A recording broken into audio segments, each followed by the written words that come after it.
പ്രിയ അധ്യാപക സുഹൃത്തുക്കളെ, പ്രിയ കുട്ടികളെ, അക്കൗണ്ടൻസിയുടെ പാഠഭാഗങ്ങളിലേക്കാണ് നമ്മൾ ഇനി കടക്കുന്നത്. നിങ്ങളുടെ മുന്നിൽ ഞങ്ങൾ 4 കൊമേഴ്സ് അധ്യാപകരാണ് പാഠഭാഗങ്ങൾ അവതരിപ്പിക്കുന്നത്. എൻ്റെ പേര് തോമസ് PV. ഞാൻ കണ്ണൂർ ജില്ലയിലെ Chavassery government higher secondary school അധ്യാപകനാണ്. എന്നോടൊപ്പം കണ്ണൂർ ജില്ലയിലെ തന്നെ മൊറാഴ ഹയർ സെക്കൻഡറി സ്കൂളിലെ സുധീഷ് ബാബു സാറുണ്ട്. തന്നെയുമല്ല, കണ്ണൂർ ജില്ലയിലെ തന്നെ GVHSS കതിരൂർ കുറുമാത്തൂർ സ്കൂളിലെ പുരുഷോത്തമൻ സാർ നമ്മളോടൊപ്പമുണ്ട്. അതോടൊപ്പം തന്നെ അക്കൗണ്ടൻസിയുടെ പാഠഭാഗങ്ങളൊക്കെ ക്ലാസ് നൽകുന്നതിന് നേതൃത്വം നൽകുന്ന doctor KR Rajesh Babu sir നമ്മളോടൊപ്പമുണ്ട്. സാറ് കണ്ണൂർ ജില്ലയിലെ തന്നെ തോട്ടട ഗവൺമെന്റ് ഹയർ സെക്കൻഡറി സ്കൂളിലെ അധ്യാപകനാണ്. അപ്പൊ മറ്റ് കാര്യങ്ങളിലേക്ക് കടക്കാതെ നേരിട്ട് നമുക്ക് പാഠഭാഗങ്ങളിലേക്ക് കടക്കാം.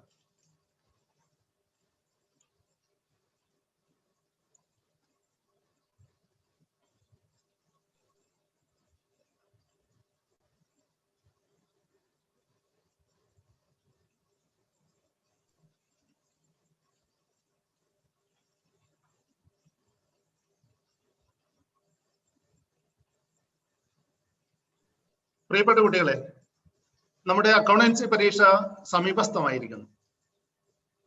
അക്കൗണ്ടൻസിയുടെ മോഡൽ എക്സാം 2-ാം തീയതി, അടുത്ത മാസം 2-ാം തീയതി വ്യാഴാഴ്ച 9:30-നും അതേ തുടർന്ന് നമ്മുടെ പൊതുപരീക്ഷ പബ്ലിക് എക്സാമിനേഷൻ 15-ാം തീയതി ബുധനാഴ്ച 9:40-നും ആരംഭിക്കുകയാണല്ലോ. ഈ പരീക്ഷയുടെ മുന്നോടിയായി പ്രധാനമായിട്ടും ഫോക്കസ് ഏരിയയുമായിട്ട് ബന്ധപ്പെട്ട പാഠഭാഗങ്ങളാണ് നമ്മളിവിടെ ചർച്ച ചെയ്യുന്നത്. ഓരോ പാഠഭാഗവും ചർച്ച ചെയ്യുമ്പോൾ ആ ചാപ്റ്ററുമായിട്ട് ബന്ധപ്പെട്ട എന്തെങ്കിലും സംശയം ഉണ്ടെങ്കിൽ നിങ്ങൾക്ക് ചാറ്റ് ബോക്സിൽ അധ്യാപകരുമായിട്ട് സംവദിക്കാവുന്നതാണ്. അധ്യാപകർ അതിനുള്ള മറുപടി, നിങ്ങളുടെ സംശയ നിവാരണം നടത്തുന്നതാണ്.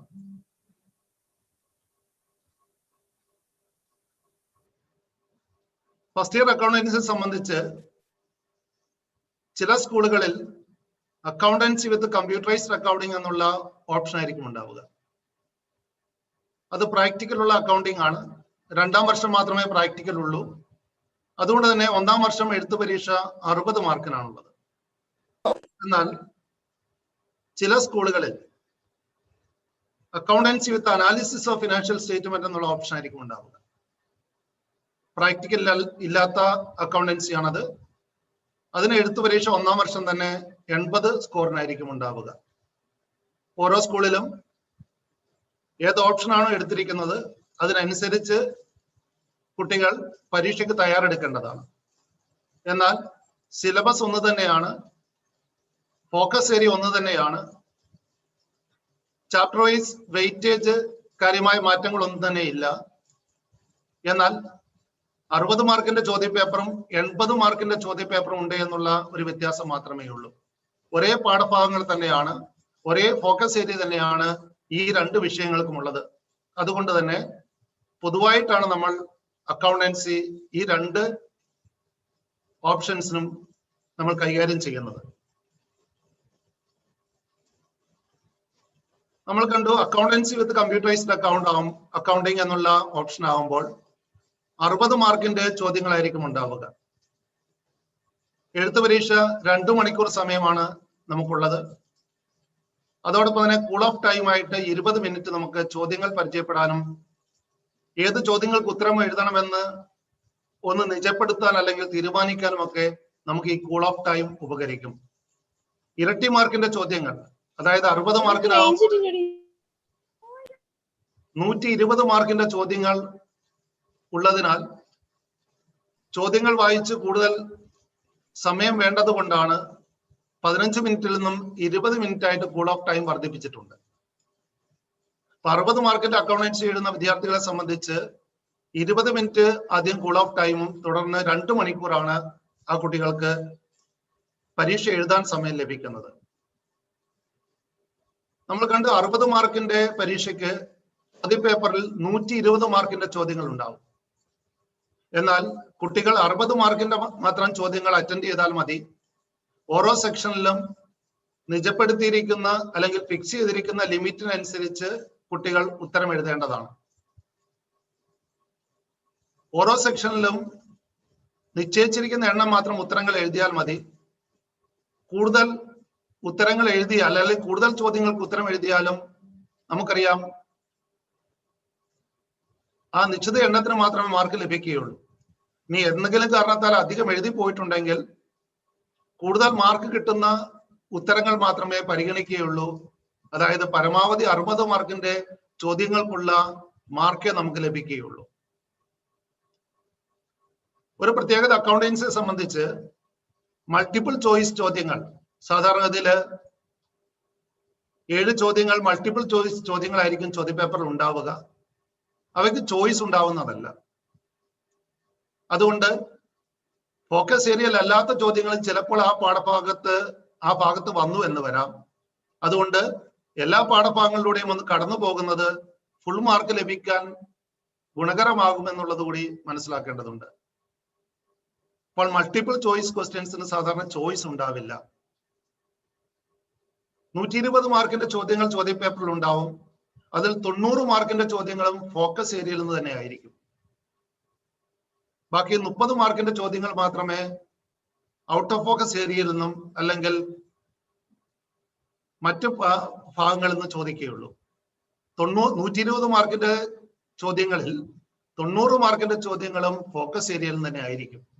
കേവലം 30 മാർക്കിന്റെ ചോദ്യങ്ങൾ മാത്രമേ ഫോക്കസ് ഏരിയയിൽ നിന്നല്ലാത്ത പാഠഭാഗങ്ങളിൽ നിന്നുണ്ടാകുകയുള്ളൂ. അതുപോലെ തന്നെ accountancy with analysis of financial statement ആണെങ്കിൽ ആ ഓപ്ഷൻ എടുത്തിരിക്കുന്ന വിദ്യാർത്ഥികളാണെങ്കിൽ 80 മാർക്കിന്റെ പരീക്ഷയാണ് ആ കുട്ടികൾക്കുള്ളത്. അപ്പൊ അവിടെ പരീക്ഷാ സമയം 2.5 മണിക്കൂറാണ്. 80 മാർക്കിന്റെ ഉത്തരങ്ങൾ എഴുതാൻ വേണ്ടിയിട്ട് 2.5 മണിക്കൂറാണ് കുട്ടികൾക്ക് ലഭ്യമായിരിക്കുക. അതിനു പുറമെ തുടക്കത്തിൽ 20 മിനിറ്റ് കൂൾ ഓഫ് ടൈമും ലഭ്യമാണ്. ഇവിടെ 80 മാർക്കിന്റെ ചോദ്യങ്ങൾക്ക് 80 മാർക്കിന്റെ പരീക്ഷയ്ക്ക് 160 മാർക്കിന്റെ ചോദ്യങ്ങൾ ഉണ്ടാവും. എന്നാൽ കുട്ടികൾക്ക് പരമാവധി 80 മാർക്ക് ലഭിക്കുകയുള്ളൂ. 80 മാർക്കിന്റെ ഉത്തരങ്ങൾ മാത്രമേ എഴുതേണ്ടതുള്ളൂ. ഇവിടെയും ചോയ്സ് ക്വസ്റ്റ്യൻസ് ഉണ്ടാവില്ല. മൾട്ടിപ്പിൾ ചോയ്സ് ക്വസ്റ്റ്യൻസ് ആയിട്ടുള്ള 1 മാർക്ക് ചോദ്യങ്ങൾക്ക് 160 മാർക്കിൽ 120 മാർക്കും ഫോക്കസ് ഏരിയയിൽ നിന്നായിരിക്കും ചോദ്യങ്ങൾ ഉണ്ടാവുക. 160 മാർക്കിന്റെ ചോദ്യങ്ങളിൽ 120 മാർക്കും ഫോക്കസ് ഏരിയയിൽ തന്നെ ആയിരിക്കും. കേവലം 40 മാർക്കിന്റെ ചോദ്യങ്ങൾ മാത്രമേ ഫോക്കസ് ഏരിയയിൽ നിന്ന് വെളിയിൽ ഉണ്ടാകുകയുള്ളൂ. ഇനി ഓരോ ചാപ്റ്റർ വൈസ് ആയിട്ടുള്ള സ്കോർ അലോക്കേഷൻ 60 മാർക്കിന്റെ കമ്പ്യൂട്ടറൈസ്ഡ് അക്കൗണ്ടൻസി വിത്ത് കമ്പ്യൂട്ടറൈസ്ഡ് അക്കൗണ്ടിങ് ആയിരിക്കും ഭൂരിപക്ഷം സ്കൂളുകളിലും ഉണ്ടാവുക. അതുകൊണ്ട് തന്നെ അതനുസരിച്ചുള്ള ചാപ്റ്റർ വൈസ് വെയിറ്റേജ് ആണ് നമ്മളിവിടെ ചർച്ച ചെയ്യുന്നത്. 120 മാർക്കിന്റെ ചോദ്യങ്ങളിൽ ഫസ്റ്റ് ചാപ്റ്റർ ഇൻട്രൊഡക്ഷൻ ടു അക്കൗണ്ടിങ്ങിൽ നിന്നും സാധാരണ 10 മാർക്കിന്റെ ചോദ്യങ്ങളായിരിക്കും ഉണ്ടാവുക. രണ്ടാം പാഠം തിയറി ബേസ് ഓഫ് അക്കൗണ്ടിങ്ങിൽ നിന്നും അതുപോലെ തന്നെ 10 മാർക്കിന്റെ ചോദ്യങ്ങൾ പ്രതീക്ഷിക്കാവുന്നതാണ്. മൂന്നാമത്തെ പാഠം റെക്കോർഡിംഗ് ഓഫ് ട്രാൻസാക്ഷൻസ് 1, അതിൽ നിന്നും 17 മാർക്കിന്റെ ചോദ്യങ്ങൾ പ്രതീക്ഷിക്കാം. അതുപോലെ തന്നെ നാലാമത്തെ പാഠം റെക്കോർഡിംഗ് ഓഫ് ട്രാൻസാക്ഷൻസ് 2. ഈ പാഠമാണ് വളരെ പ്രധാനപ്പെട്ട പാഠം. 8 മാർക്കിന്റെ എസ്സേ വരെ ചോദിക്കുന്ന ഒരു പാഠഭാഗമാണ്. 20 മാർക്കിന്റെ ചോദ്യങ്ങൾ വരെ ഇതിൽ നമുക്ക് പ്രതീക്ഷിക്കാവുന്നതാണ്. അപ്പോൾ മൂന്നാം പാഠവും നാലാം പാഠവും ഏറെ പ്രാധാന്യത്തോടു കൂടി നിങ്ങൾ പഠിക്കേണ്ടതുണ്ട്. അഞ്ചാമത്തെ പാഠം ബാങ്ക് റീകൺസിലേഷൻ സ്റ്റേറ്റ്മെന്റിന് നിന്നും 6 മാർക്കിന്റെ ചോദ്യങ്ങളാണ് പ്രതീക്ഷിക്കുന്നത്. ആറാമതായി trial balance and rectification for errors. ഈ പാഠത്തിൽ നിന്ന് നമുക്ക് 4 മാർക്കിന്റെ ചോദ്യങ്ങൾ പ്രതീക്ഷിക്കാവുന്നതാണ്. ഏഴാമത്തെ പാഠം depreciation provisions and reserves. Non focus area chapter ആണ്.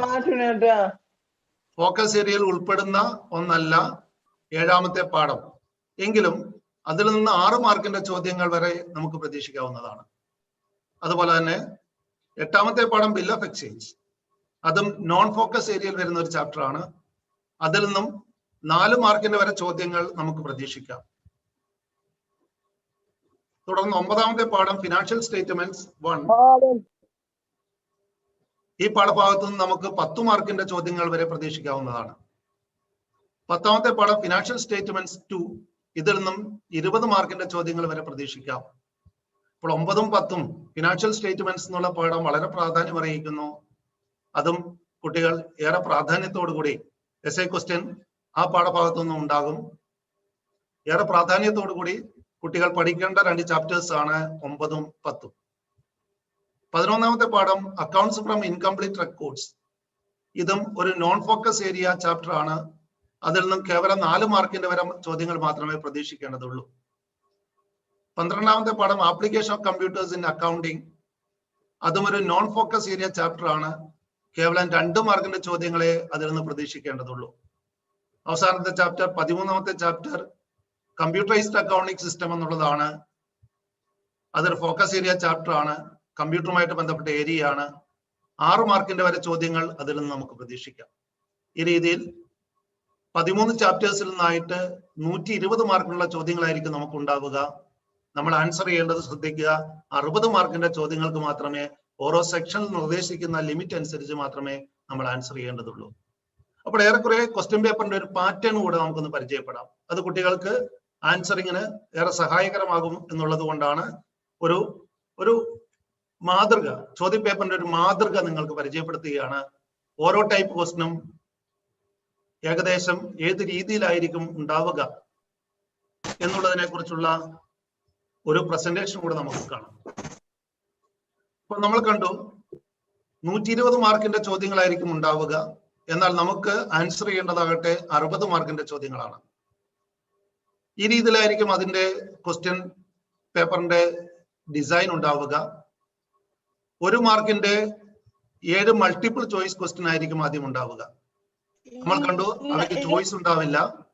1 മാർക്കിന്റെ 7 ക്വസ്റ്റ്യൻസ് ആണ് സാധാരണ ചോദ്യ പേപ്പറിൽ കാണാറുള്ളത്. അങ്ങനെ മൾട്ടിപ്പിൾ ചോയ്സ് ക്വസ്റ്റ്യൻസ് ആയിരിക്കും ആദ്യം ഉണ്ടാവുക. 7 ക്വസ്റ്റ്യൻസ് ആണ് സാധാരണ ചോദിക്കാറുള്ളത്. 1 മാർക്ക് വെച്ചിട്ട് 7 മാർക്കാണ് അതിന് ലഭിക്കുക. അവയ്ക്ക് ചോയ്സ് ഉണ്ടാവില്ല. രണ്ടാമത്തെ ടൈപ്പ് ക്വസ്റ്റ്യൻ എന്ന് പറയുന്നത് 2 മാർക്ക് ചോദ്യങ്ങളാണ്. സാധാരണ നമുക്ക് 8 ചോദ്യങ്ങൾ തന്നിട്ട് അതിൽ നിന്നും 4 ചോദ്യങ്ങൾക്കാണ് ഉത്തരം എഴുതേണ്ടത്. അപ്പോൾ ഏതാണ് 4 ചോദ്യങ്ങൾക്ക് ഉത്തരം എഴുതേണ്ടതെന്ന് നമ്മൾ ഫുൾ ഓഫ് ടൈമിൽ തന്നെ ഫിക്സ് ചെയ്യുകയാണെങ്കിൽ നിങ്ങൾക്ക് വേഗത്തിൽ ആൻസറിങ് നടത്താൻ കഴിയും. ഏറ്റവും നന്നായിട്ട് അറിയുന്ന 4 ചോദ്യങ്ങൾക്ക് മാത്രം അവിടെ ഉത്തരം എഴുതുക. 8 ചോദ്യങ്ങളിൽ 4 എണ്ണം മാത്രമേ നിങ്ങൾ ആൻസർ ചെയ്യേണ്ടതുള്ളൂ. അങ്ങനെ ആ സെക്ഷനിൽ നിങ്ങൾക്ക് പരമാവധി 8 മാർക്കാണ് ലഭിക്കുക. ദെൻ മൂന്നാമതായിട്ട് 3 മാർക്കിന്റെ ചോദ്യങ്ങളാണ്. അവിടെ 5 ചോദ്യങ്ങൾ ഇരട്ടിയിലധികമുണ്ട്. 5 ചോദ്യങ്ങൾ ലഭ്യമാണ്. സാധാരണ ഇതിൽ 5 ചോദ്യങ്ങൾ ലഭ്യമായിരിക്കും. അതിൽ 2 ചോദ്യങ്ങൾ മാത്രമേ നിങ്ങൾ ഉത്തരം എഴുതേണ്ടതുള്ളൂ. അങ്ങനെ 6 മാർക്ക് നിങ്ങൾക്ക് പരമാവധി ആ സെക്ഷനിൽ ലഭിക്കുന്നതാണ്. തുടർന്ന് 4 മാർക്കിന്റെ ചോദ്യങ്ങളായിരിക്കും. 4 മാർക്കിന്റെ ചോദ്യങ്ങളിലും 5 ചോദ്യങ്ങൾ ഉണ്ടാവും. ആ 5 ചോദ്യങ്ങളിൽ 2 ചോദ്യങ്ങൾ മാത്രമേ നിങ്ങൾ ഉത്തരം എഴുതേണ്ടതുള്ളൂ. ആ സെക്ഷനിൽ നിങ്ങൾക്ക് പരമാവധി 8 സ്കോറാണ് ലഭിക്കുക. 5ാമത്തെ സെക്ഷൻ എന്ന് പറയുന്നത് 5 മാർക്കിന്റെ ചോദ്യങ്ങളായിരിക്കും. അവിടെ 6 ചോദ്യങ്ങൾ തന്നതിൽ നിന്നും 3 ചോദ്യങ്ങൾ മാത്രമേ നിങ്ങൾ ഉത്തരം എഴുതേണ്ടതുള്ളൂ. അങ്ങനെ ആ സെക്ഷനിൽ നിന്നും പരമാവധി നിങ്ങൾക്ക് 15 മാർക്ക് മാത്രമേ ലഭിക്കുകയുള്ളൂ. അവസാന സെക്ഷൻ എന്ന് പറയുന്നത് എസ്എ ക്വസ്റ്റ്യൻ ആണ്. 8 മാർക്കിന്റെ ചോദ്യങ്ങളായിരിക്കും. 4 ചോദ്യങ്ങൾ തന്നിരിക്കും. അതിൽ നിന്നും 2 ചോദ്യങ്ങൾക്ക് മാത്രമേ ഉത്തരം എഴുതുക. 4 ചോദ്യങ്ങളിൽ 2 ചോദ്യങ്ങൾ മാത്രമാണ് ഉത്തരം എഴുതേണ്ടത്. അങ്ങനെ ആ സെക്ഷനിൽ നിന്നും 16 മാർക്കായിരിക്കും ലഭിക്കുക. സാധാരണഗതിയിൽ ഈ ഒരു പാറ്റേണിലാണ് 120 മാർക്കിന്റെ ചോദ്യങ്ങൾ ചോദിക്കാൻ സാധ്യതയുള്ളത്. അതുകൊണ്ട് ഈ ക്വസ്റ്റ്യൻ പേപ്പർ ഡിസൈൻ ഒന്ന് മനസ്സിലാക്കുകയും ആ രീതിയിൽ ഉത്തരം എഴുതാൻ വേണ്ടിയിട്ട് മോഡൽ പരീക്ഷയ്ക്ക് തന്നെ നിങ്ങൾ തയ്യാറാകുകയും ചെയ്യും. അപ്പോൾ മോഡൽ പരീക്ഷയിൽ നിന്നും വ്യക്തമായിട്ട് നിങ്ങൾക്ക് എന്താണ് ഓരോ സെക്ഷൻ വൈസ് ആയിട്ടുള്ള അലോക്കേഷനെ കുറിച്ചും വ്യക്തമായ ധാരണ ലഭിക്കും. അതുകൊണ്ടാണ് മുന്നോടിയായിട്ട് നമ്മൾ മോഡൽ പരീക്ഷ അഭിമുഖീകരിക്കണം, എല്ലാ കുട്ടികളും മോഡൽ പരീക്ഷ എഴുതണമെന്ന് പറയുന്നത്. അപ്പോൾ മോഡൽ പരീക്ഷയിൽ നിന്നും ഈ രീതിയിൽ നിങ്ങൾക്ക് ചോദ്യപേപ്പറിന്റെ ഡിസൈൻ കൃത്യമായിട്ട് മനസ്സിലാക്കാൻ കഴിയും. അങ്ങനെ സാധാരണ ചോദ്യപേപ്പറിൽ 35 ചോദ്യങ്ങൾ 120 മാർക്കിന്റെ 35 ചോദ്യങ്ങൾ ആയിരിക്കും ഉണ്ടാവുക. ഇതിൽ ചെറിയ മാറ്റങ്ങൾ ചിലപ്പോൾ വന്നു എന്ന് വരാം, എങ്കിലും പൊതുവിലുള്ള ഒരു ക്വസ്റ്റ്യൻ പേപ്പർ ഡിസൈൻ ആണ് ഇവിടെ അവതരിപ്പിച്ചത്. നമുക്കിനി ഓരോ പാഠഭാഗങ്ങളിലൂടെ കടന്നു പോകാം. സമയപരിമിതി കൊണ്ട് ഫോക്കസ് ഏരിയ മാത്രമാണ് നമ്മൾ ചർച്ച ചെയ്തു പോകുന്നത്. നമുക്കറിയാം, ഒന്നാമത്തെ chapter introduction to accounting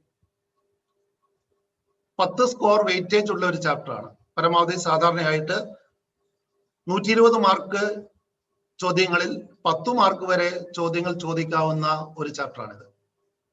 focus area നമുക്ക് തന്നിരിക്കുന്നത് meaning of accounting, objectives of accounting, basic terms in accounting എന്നീ 3 ഏരിയാസ് ആണ്. ഓരോ പാഠഭാഗങ്ങളിലൂടെ നമുക്കൊന്ന് കടന്നു പോകാം. എന്താണ് അക്കൗണ്ടിങ്?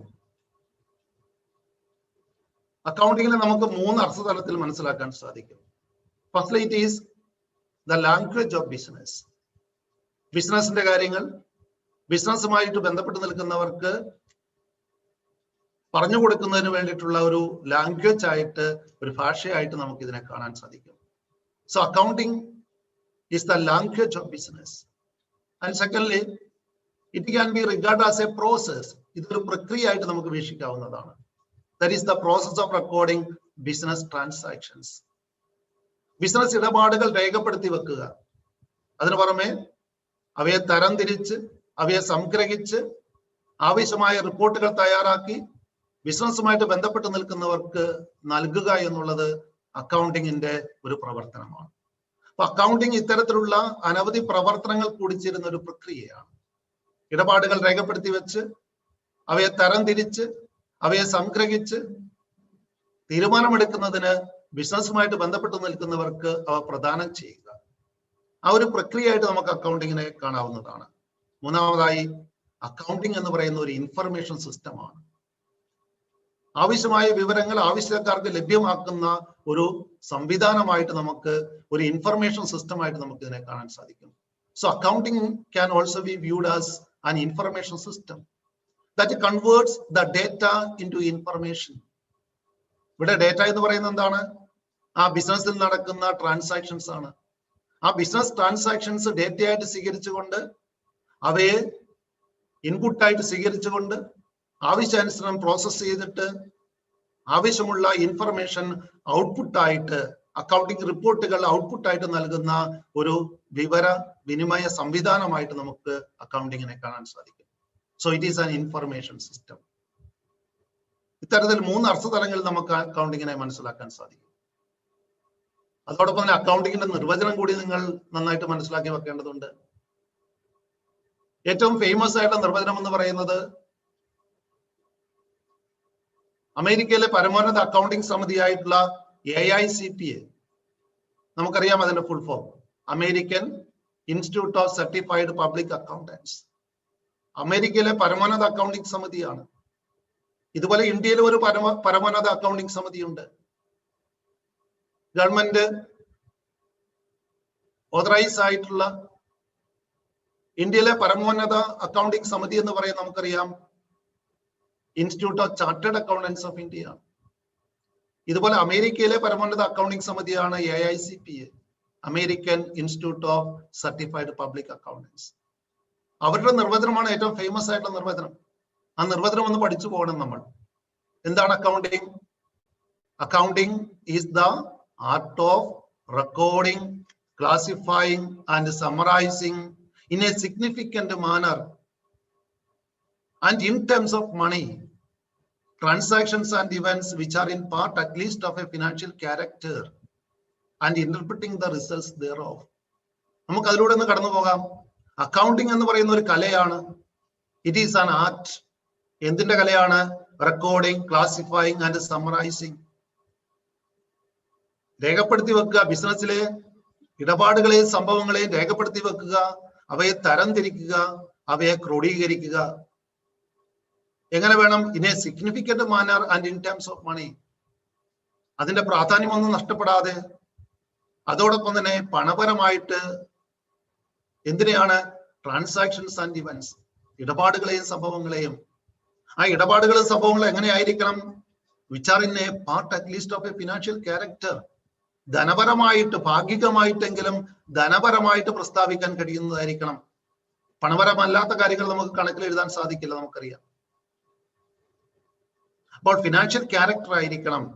തന്നെയുമല്ല അക്കൗണ്ടിങ്ങിന്റെ മറ്റൊരു കാര്യം കൂടി നമുക്കറിയാം, and interpreting the results thereof.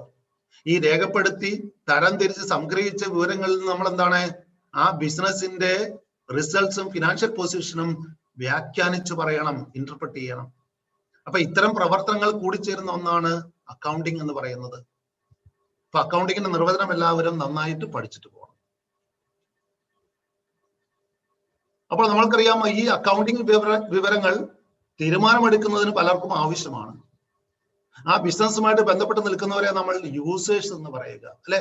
Accounting information ആവശ്യമുള്ളവർ, അവരാണ് ഇൻട്രസ്റ്റഡ് യൂസേഴ്സ് എന്ന് പറയുന്നത്. അപ്പോൾ സാധാരണ ഈ യൂസേഴ്സ് ഓഫ് അക്കൗണ്ടിങ് ഇൻഫർമേഷനെ നമ്മൾ 2 കാറ്റഗറി ആയിട്ടാണ് തിരിക്കുന്നത്. എക്സാമ്പിൾ പലപ്പോഴും പരീക്ഷയ്ക്ക് ചോദിക്കാറുള്ളതാണ്. ഈ യൂസേഴ്സിനെ നമ്മൾ 2 ബ്രോഡ് കാറ്റഗറി ആയിട്ട് തിരിക്കുന്നു, internal users and also external users. ബിസിനസ്സിനകത്തുള്ളവരും ബിസിനസ്സിന് പുറത്തുള്ളവരും. Who are the internal users? സാധാരണ പരീക്ഷയ്ക്ക് ആവർത്തിച്ച് ചോദിക്കുന്ന ഒരു ചോദ്യമാണ് എക്സാമ്പിൾസ്, ഇന്റേണൽ യൂസേഴ്സിന് എക്സാമ്പിൾസ് എഴുതാൻ വേണ്ടിയിട്ട്. ആരൊക്കെയാണ് അവർ? Owners, managers, employees. ഇവിടെയൊക്കെ ഇന്റേണൽ യൂസേഴ്സ് ആണ്. എന്നാൽ എക്സ്റ്റേണൽ യൂസേഴ്സ് എന്ന് പറയുമ്പോൾ customers, suppliers, lenders or banks, government, trade unions, ഇങ്ങനെ അനവധി എക്സ്റ്റേണൽ പാർട്ടീസ് ഉണ്ട്. അക്കൗണ്ടിങ് ഇൻഫർമേഷൻ തീരുമാനമെടുക്കാൻ ആവശ്യമായിട്ടുള്ള ആൾക്കാരുണ്ട്. അപ്പോൾ ഇത്തരത്തിലുള്ള ആഭ്യന്തര ഉപയോക്താക്കളും ബാഹ്യ ഉപയോക്താക്കളും അവരുടെ തീരുമാനങ്ങൾ എടുക്കുന്നതിന് വേണ്ടിയിട്ട് അക്കൗണ്ടിങ് ഇൻഫർമേഷൻ ഉപയോഗിക്കുന്നുണ്ട്. അപ്പൊ ആരൊക്കെയാണ് ഇന്റേണൽ യൂസേഴ്സ്, ആരൊക്കെയാണ് എക്സ്റ്റേണൽ യൂസേഴ്സ് എന്ന് തരംതിരിക്കാൻ നിങ്ങൾ മനസ്സിലാക്കിയിരിക്കണം. 1 മാർക്കിന്റെ ചോദ്യങ്ങളും ആവാം. ഓഡ് വൺ ഔട്ട് പോലെയുള്ള വേറിട്ട് നിൽക്കുന്ന അതിനെ കണ്ടെത്തുക, ഒറ്റപ്പെട്ടു നിൽക്കുന്നതിനെ കണ്ടെത്തുക എന്നുള്ള രീതിയിലും ഇതിൽ നിന്ന് ചോദ്യങ്ങൾ പ്രതീക്ഷിക്കാം. തുടർന്ന് നമ്മൾ ചർച്ച ചെയ്യുന്നത് അക്കൗണ്ടിങ്ങിന്റെ പ്രധാനപ്പെട്ട ബ്രാഞ്ചസ് ഏതൊക്കെയാണ്. നമുക്കറിയാം അക്കൗണ്ടിങ് എന്ന് പറയുന്നത് ഇന്നൊരു വിജ്ഞാന ശാഖയായിട്ട് ഒരു പ്രത്യേക ഡിസിപ്ലിനായിട്ട് വളർന്നു കഴിഞ്ഞു. അതിലെ പ്രധാനപ്പെട്ട 3 ശാഖകളാണ് financial accounting, cost accounting, management accounting എന്നിവ. ഏറ്റവും പരമ്പരാഗതമായിട്ടുള്ള നമ്മൾ പഠിക്കുന്ന അക്കൗണ്ടിങ് എന്ന് പറയുന്നത് ഫിനാൻഷ്യൽ അക്കൗണ്ടിങ് ആണ്.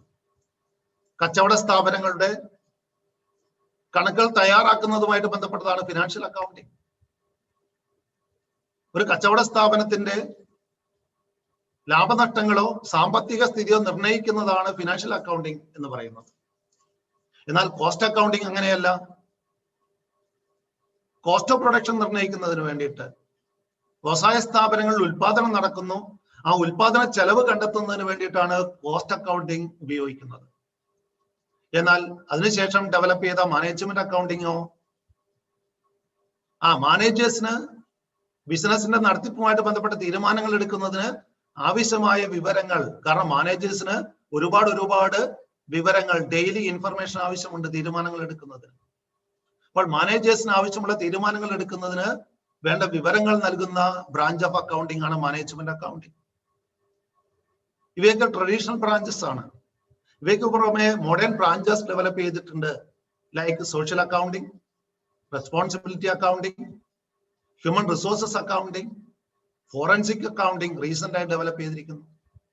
ഇങ്ങനെ അനവധി മോഡേൺ ബ്രാഞ്ചസ് അക്കൗണ്ടിങ്ങിനുണ്ട്. അപ്പൊ അക്കൗണ്ടിങ് എന്നുള്ള ഡിസിപ്ലിൻ ഇന്ന് വളർന്നുകൊണ്ടേയിരിക്കുന്ന ഒന്നാണ്. പരീക്ഷയ്ക്ക് ഏറ്റവും കൂടുതൽ ആവർത്തിച്ച് ചോദിക്കുന്ന ഒരു ചോദ്യമാണ് what are the objectives of accounting. അക്കൗണ്ടിങ്ങിന്റെ ലക്ഷ്യങ്ങൾ എന്തല്ല? അക്കൗണ്ടിങ്ങിന്റെ ലക്ഷ്യങ്ങൾ 4 ആണ്.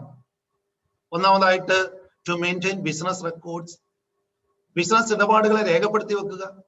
To maintain business records, journal, ledger തുടങ്ങിയ ബുക്കുകളിലൊക്കെ ബിസിനസ് ഇടപാടുകൾ എഴുതി സൂക്ഷിക്കുന്നു നമ്മൾ. ആ രീതിയിൽ ബിസിനസിന്റെ ഇടപാടുകൾ രേഖപ്പെടുത്തി വെക്കുക എന്നുള്ളതാണ് അക്കൗണ്ടിങ്ങിന്റെ ഒന്നാമത്തെ ലക്ഷ്യം. രണ്ടാമതായിട്ട് calculation of profit or loss, ലാഭനഷ്ടങ്ങൾ നിർണ്ണയിക്കുക. ഏത് ബിസിനസ്സുകാരനും നിശ്ചിത കാലയളവുകളിൽ അവർക്ക് ലാഭമാണോ നഷ്ടമാണോ എന്ന് അറിയാൻ താല്പര്യമുണ്ട്. അപ്പോൾ അക്കൗണ്ടിങ് ആണ് ലാഭമാണോ നഷ്ടമാണോ എന്ന് കണ്ടുപിടിക്കാൻ ബിസിനസിനെ സഹായിക്കുന്നത്. Moreover ascertain the financial position. ഒരു ബിസിനസിന്റെ സാമ്പത്തിക സ്ഥിതി നിർണ്ണയിക്കുന്നതിനും അക്കൗണ്ടിങ് ആവശ്യമാണ്. ഫിനാൻഷ്യൽ പൊസിഷൻ, സാമ്പത്തിക സ്ഥിതി എന്ന് പറയുമ്പോൾ ആ ബിസിനസിന്റെ അസറ്റ്സ് ആൻഡ് ലയബിലിറ്റീസ് ആണ് ഉദ്ദേശിക്കുന്നത്. എത്രമാത്രം അസറ്റ്സ് ലയബിലിറ്റീസ് ഉണ്ട്, ആ ബിസിനസിന്റെ ആസ്തി ബാധ്യതകളുമായിട്ട് ബന്ധപ്പെട്ടതാണ് അവരുടെ ഫിനാൻഷ്യൽ പൊസിഷൻ.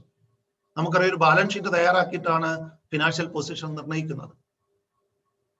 അപ്പോൾ ഒരു ബിസിനസിന്റെ സാമ്പത്തിക സ്ഥിതി നിർണ്ണയിക്കുക എന്നുള്ളതും അക്കൗണ്ടിങ്ങിന്റെ ഒരു ലക്ഷ്യമാണ്. അവസാനമായി പ്രൊവൈഡിങ് ഇൻഫർമേഷൻ ടു യൂസേഴ്സ്.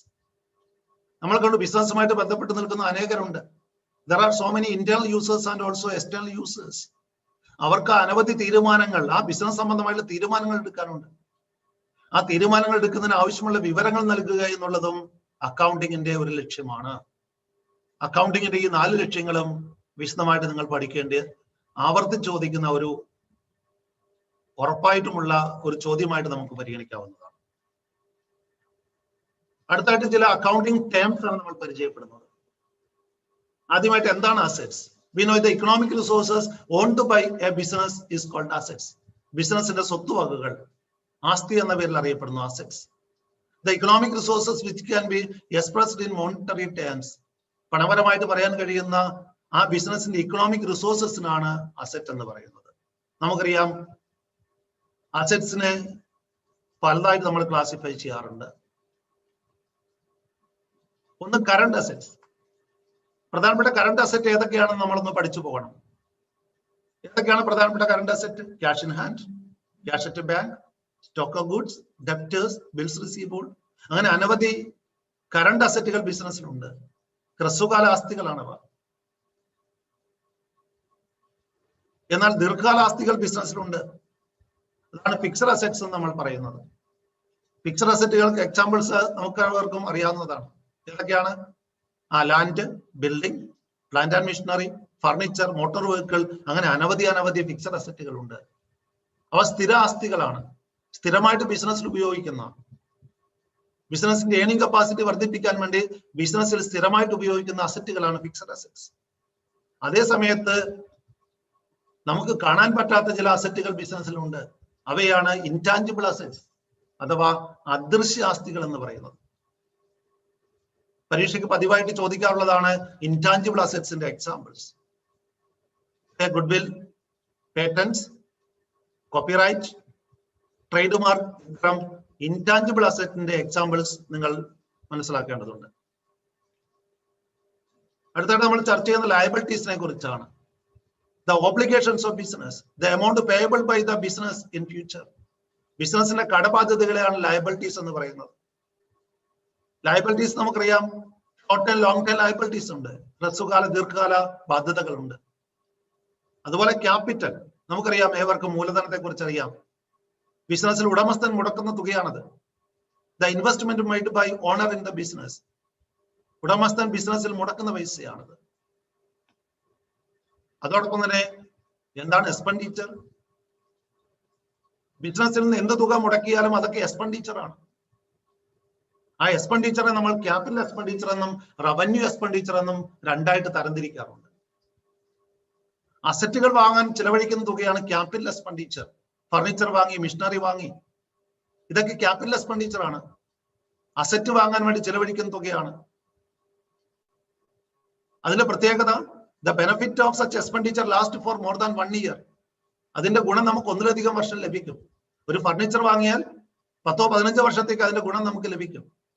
അപ്പോൾ അങ്ങനെ ദീർഘകാലത്തേക്ക് ഗുണം ലഭിക്കുന്ന, അതിന്റെ ബെനിഫിറ്റ്സ് നമുക്ക് ലഭിക്കുന്ന അസറ്റുകളെയാണ് അതിനുവേണ്ടി ചിലവഴിക്കുന്ന തുകയാണ് ക്യാപിറ്റൽ എക്സ്പെൻഡിച്ചർ എന്ന് പറഞ്ഞാൽ. ഫിക്സഡ് അസറ്റ് അക്യൂർ ചെയ്യാൻ വേണ്ടിയിട്ട് നമ്മൾ ചിലവഴിക്കുന്ന തുകയാണ് ക്യാപിറ്റൽ എക്സ്പെൻഡിച്ചർ. എന്നാൽ ബിസിനസിന്റെ ദൈനംദിന ചെലവുകൾ നിർവഹിക്കലാണ് റവന്യൂ എക്സ്പെൻഡിച്ചർ എന്ന് പറയുന്നത്. അതിന്റെ ബെനിഫിറ്റ് നമുക്ക് എന്താണ്? ആ തനത് വർഷം മാത്രമേ ലഭിക്കുകയുള്ളൂ. അത് ചിലവഴിക്കുന്ന വർഷത്തേക്ക് മാത്രമേ അതിന്റെ ഗുണം നമുക്ക് ലഭിക്കുകയുള്ളൂ. ഉദാഹരണമായിട്ട് വാടക, റെന്റ് കൊടുത്തു, അല്ലെ സാലറി കൊടുത്തു, അതൊക്കെ ബിസിനസിന്റെ ദൈനംദിന നടത്തിപ്പ് ചെലവുകളാണ്. അവയൊക്കെ റവന്യൂ എക്സ്പെൻഡിച്ചർ ആണ്. അതിന്റെ ഗുണം നമുക്ക് ആ തനത് വർഷം മാത്രമേ ലഭിക്കുകയുള്ളൂ. ആ കറണ്ട് ഇയറിൽ മാത്രമേ അതിന്റെ ഗുണം ലഭിക്കുകയുള്ളൂ. ജീവനക്കാർ അടുത്ത വർഷം വർക്ക് ചെയ്യണമെങ്കിൽ വീണ്ടും അടുത്ത വർഷം ശമ്പളം കൊടുക്കണം. അല്ലെങ്കിൽ ആ കെട്ടിടം നമുക്ക് വാടക കെട്ടിടം നമ്മൾ ഉപയോഗിക്കണമെങ്കിൽ അടുത്ത വർഷം വീണ്ടും ഉപയോഗിക്കണമെങ്കിൽ നമുക്ക് എന്താണ് അടുത്ത വർഷം വീണ്ടും വാടക കൊടുക്കണം. അപ്പോൾ ഒരു വർഷത്തിലേക്ക് മാത്രം ഗുണം ലഭിക്കുന്ന ചെലവിനങ്ങളാണ് റവന്യൂ എക്സ്പെൻഡിച്ചർ എന്ന് പറയുന്നത്. അപ്പോൾ ഈ ചെലവിനങ്ങളിൽ റവന്യൂ എക്സ്പെൻഡിച്ചറിനെയാണ് നമ്മൾ എക്സ്പെൻസ് എന്ന് പറയുക. ക്യാപിറ്റൽ എക്സ്പെൻഡിച്ചർ ആണ് നമുക്കറിയാം നമ്മൾ ബാലൻസ് ഷീറ്റിൽ എടുക്കുകയുള്ള അസറ്റ് ആയിട്ട്. എന്നാൽ റവന്യൂ എക്സ്പെൻഡിച്ചർ ആണെങ്കിൽ നമ്മൾ അതിനെ പ്രോഫിറ്റ് ആൻഡ് ലോസ് അക്കൗണ്ടിലാണ്, ട്രേഡിംഗ് പ്രോഫിറ്റ് ആൻഡ് ലോസ് അക്കൗണ്ടിലാണ് ഉൾപ്പെടുത്തുന്നത്. ഈ രീതിയിലുള്ള ക്യാപിറ്റൽ എക്സ്പെൻഡിച്ചറിനും റവന്യൂ എക്സ്പെൻഡിച്ചറിനും ഉദാഹരണങ്ങൾ കൂടി നിങ്ങൾ മനസ്സിലാക്കി വെക്കുക. എന്താണ് profit? Excess of revenue over expense in an accounting year. ഒരു അക്കൗണ്ടിങ് ഇയറിൽ അവിടെ വരുമാനമാണ് കൂടുതൽ, ചെലവിനേക്കാളും വരുമാനം അധികരിക്കുന്നു, കൂടുതൽ വരുമാനം ലഭിക്കുന്നു. ചെലവിനേക്കാളും കൂടുതൽ വരുമാനം ലഭിക്കുന്നു, റവന്യൂ എക്സസ് ആണ്, അധികം റവന്യൂ വരുമാനം കിട്ടുന്നു, അതായത് ഇൻകം ആണ് കൂടുതൽ എന്തിനേക്കാളും എക്സ്പെൻസിനേക്കാളും. അങ്ങനെയാണെങ്കിൽ അവിടെ പ്രോഫിറ്റ് ഉണ്ടാകുന്നു. നേരെ തിരിച്ചാണെങ്കിലോ ലോസ്. അതിൽ നമുക്കറിയാം പ്രോഫിറ്റ് എന്തിനെ വർദ്ധിപ്പിക്കുന്നു? ക്യാപിറ്റലിനെ വർദ്ധിപ്പിക്കുന്നു. കാരണം പ്രോഫിറ്റ് ആർക്ക് അവകാശപ്പെട്ടതാ? ഓണർക്ക് അവകാശപ്പെട്ടതാ. പൈസ മുടക്കിയ ഓണർക്കാണ് ലാഭം. അപ്പോൾ അവിടെ പ്രോഫിറ്റ് ക്യാപിറ്റലിനെ വർദ്ധിപ്പിക്കുന്നു, എന്നാൽ ലോസ് ആകട്ടെ ക്യാപിറ്റലിനെ കുറയ്ക്കുന്നു. ഇതൊക്കെ 1 സ്കോർ ക്വസ്റ്റ്യൻ ആയിട്ട് ചോദിക്കാറുണ്ട്. അക്കൗണ്ടിങ് ടേംസുമായിട്ട് ബന്ധപ്പെട്ട് നമ്മൾ അവസാനമായിട്ട് ചർച്ച ചെയ്യുന്നത് ഡിസ്കൗണ്ടുകളെ കുറിച്ചാണ്. ഡിസ്കൗണ്ടുകൾ 2 തരത്തിൽ നമുക്ക് കാണാൻ സാധിക്കും. ട്രേഡ് ഡിസ്കൗണ്ടും ക്യാഷ് ഡിസ്കൗണ്ടും. 2 തരം ഡിസ്കൗണ്ട് ഉണ്ട്. ട്രേഡ് ഡിസ്കൗണ്ട് എന്താണ് എന്ന് നമുക്ക് എല്ലാം പരിചിതമാണ്. കാരണം നമ്മളൊക്കെ ഡിസ്കൗണ്ടിൽ സാധനം വാങ്ങുന്നവരാണ്. കടയിൽ സാധനം വാങ്ങാൻ പോകുമ്പോൾ അവിടെ ബോർഡ് കാണാറുണ്ട് 20% കിഴിവ്. അപ്പോൾ 100 രൂപയുടെ സാധനം നമ്മൾ വാങ്ങുമ്പോൾ നമുക്ക് 20% കിഴിവ് ലഭിക്കുന്നു എന്ന് പറഞ്ഞാൽ 80 രൂപയ്ക്ക് ആ സാധനങ്ങൾ ലഭിക്കുന്നു.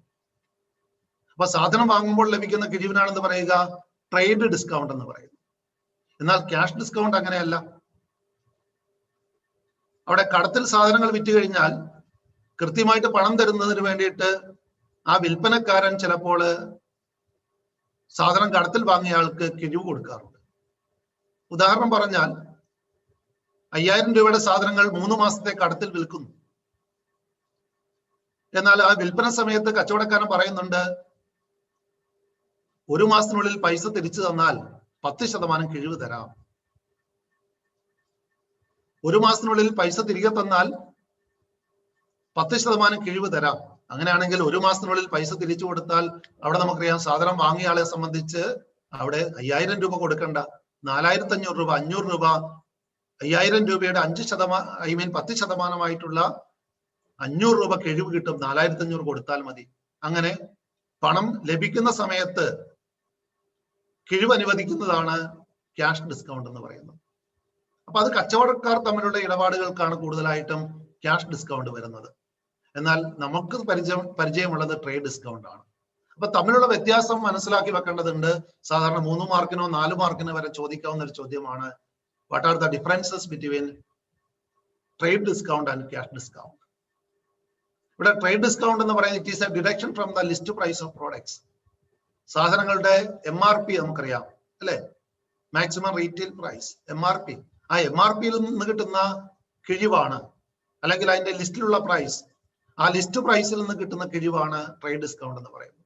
സാധനം വാങ്ങുമ്പോൾ അതിന്റെ MRP വിലയിൽ നിന്ന് കിട്ടുന്ന കിഴിവാണ് ട്രേഡ് ഡിസ്കൗണ്ട്. എന്നാൽ ക്യാഷ് ഡിസ്കൗണ്ട് അതല്ല. It is a deduction from the amount due from debtors. ബിസിനസ്സിലേക്ക് പണം തരാനുള്ള വ്യക്തിയാണ് ഡെപ്റ്റർ. ബിസിനസിന്റെ കടക്കാരനാണ്. ബിസിനസ്സിലേക്ക് പണം തരാനുള്ള വ്യക്തി അല്ലെങ്കിൽ സാധനം കടത്തിൽ വിറ്റിട്ട് നമുക്ക് ലഭിക്കാനുള്ള പൈസയാണ് ഡെപ്റ്റേഴ്സ്. നമ്മളെ സംബന്ധിച്ച് അത് അസറ്റ് ആണ് ആ ഡെപ്റ്റേഴ്സ്. ആ ഡെപ്റ്റേഴ്സ് പൈസ തരുമ്പോൾ നമ്മൾ കിഴിവ് അനുവദിക്കുന്നുണ്ടെങ്കിൽ അതാണ്, ആ ഡിഡക്ഷൻ ആണ് ക്യാഷ് ഡിസ്കൗണ്ട്. അപ്പോൾ ട്രേഡ് ഡിസ്കൗണ്ട് എപ്പോഴാണ് അനുവദിക്കുന്നത്? രണ്ടാമത്തെ വ്യത്യാസത്തിലേക്ക് കടക്കാം.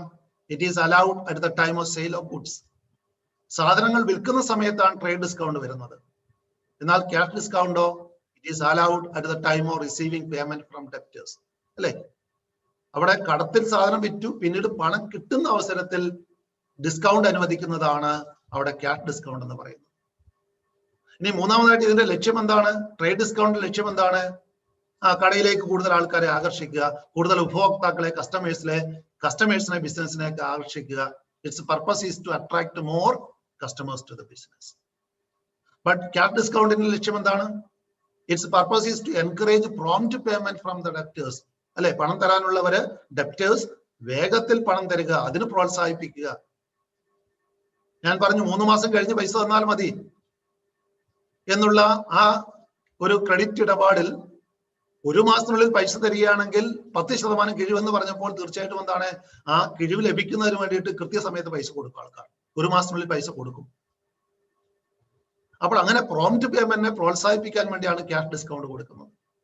And lastly, trade discount need not be taken into account. Trade ഡിസ്കൗണ്ടിനെ കണക്കിൽ എഴുതാറില്ല.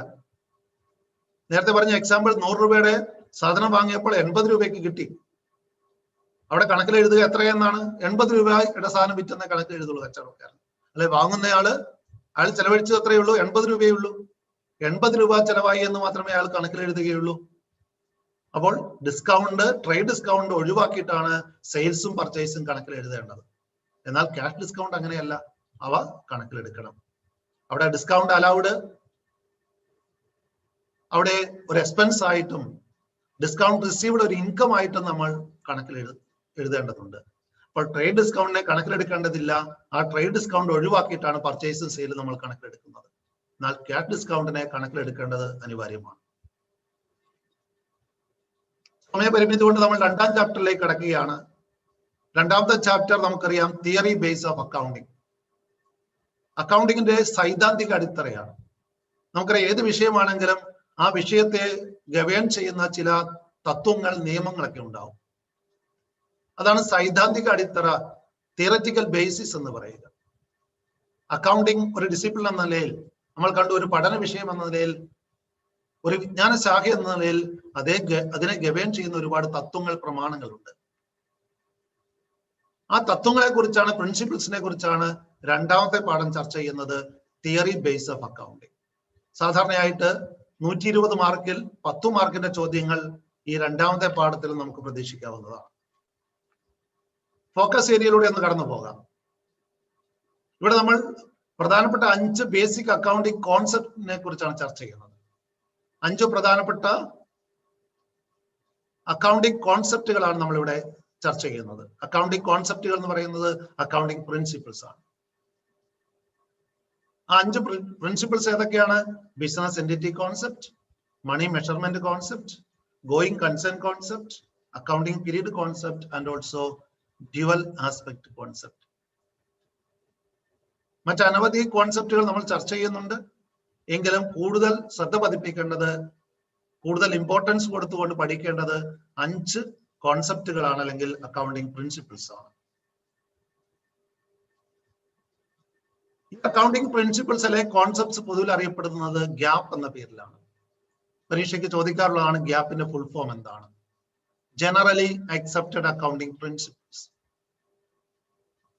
ജനറലി അക്സെപ്റ്റഡ് അക്കൗണ്ടിങ് പ്രിൻസിപ്പിൾസ്, അതാണ് ഗ്യാപ്പ്. പൊതുവായി അംഗീകരിച്ചിരിക്കുന്ന അക്കൗണ്ടിങ് തത്വങ്ങൾ. We know these are the rules and guidelines used in preparing accounting reports. എന്താണ് generally accepted accounting principles? Gap എന്താണ്? These are the rules and guidelines used for preparing accounting reports.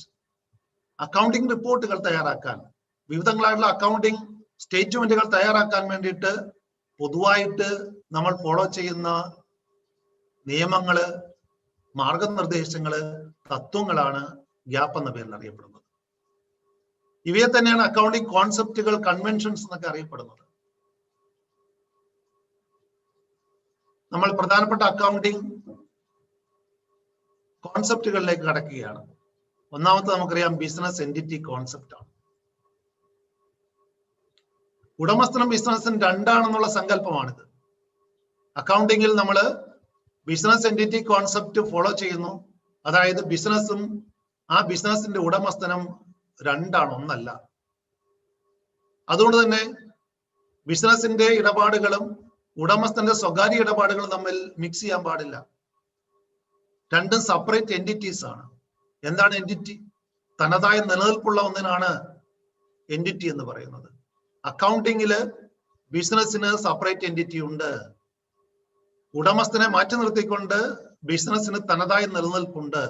അതാണ് business entity concept. എന്താണ് അതിന്റെ പ്രാധാന്യം? ഈ concept അനുസരിച്ചാണ് ഉടമസ്ഥൻ ബിസിനസ്സിലേക്ക് കൊണ്ടുവരുന്ന പണം, അതായത് ക്യാപിറ്റൽ, ആ ക്യാപിറ്റൽ നമ്മൾ കണക്കിൽ എഴുതുന്നു. ഉടമസ്ഥനും ബിസിനസ്സും ഒന്നാണെങ്കിൽ അതിന്റെ ആവശ്യമില്ല.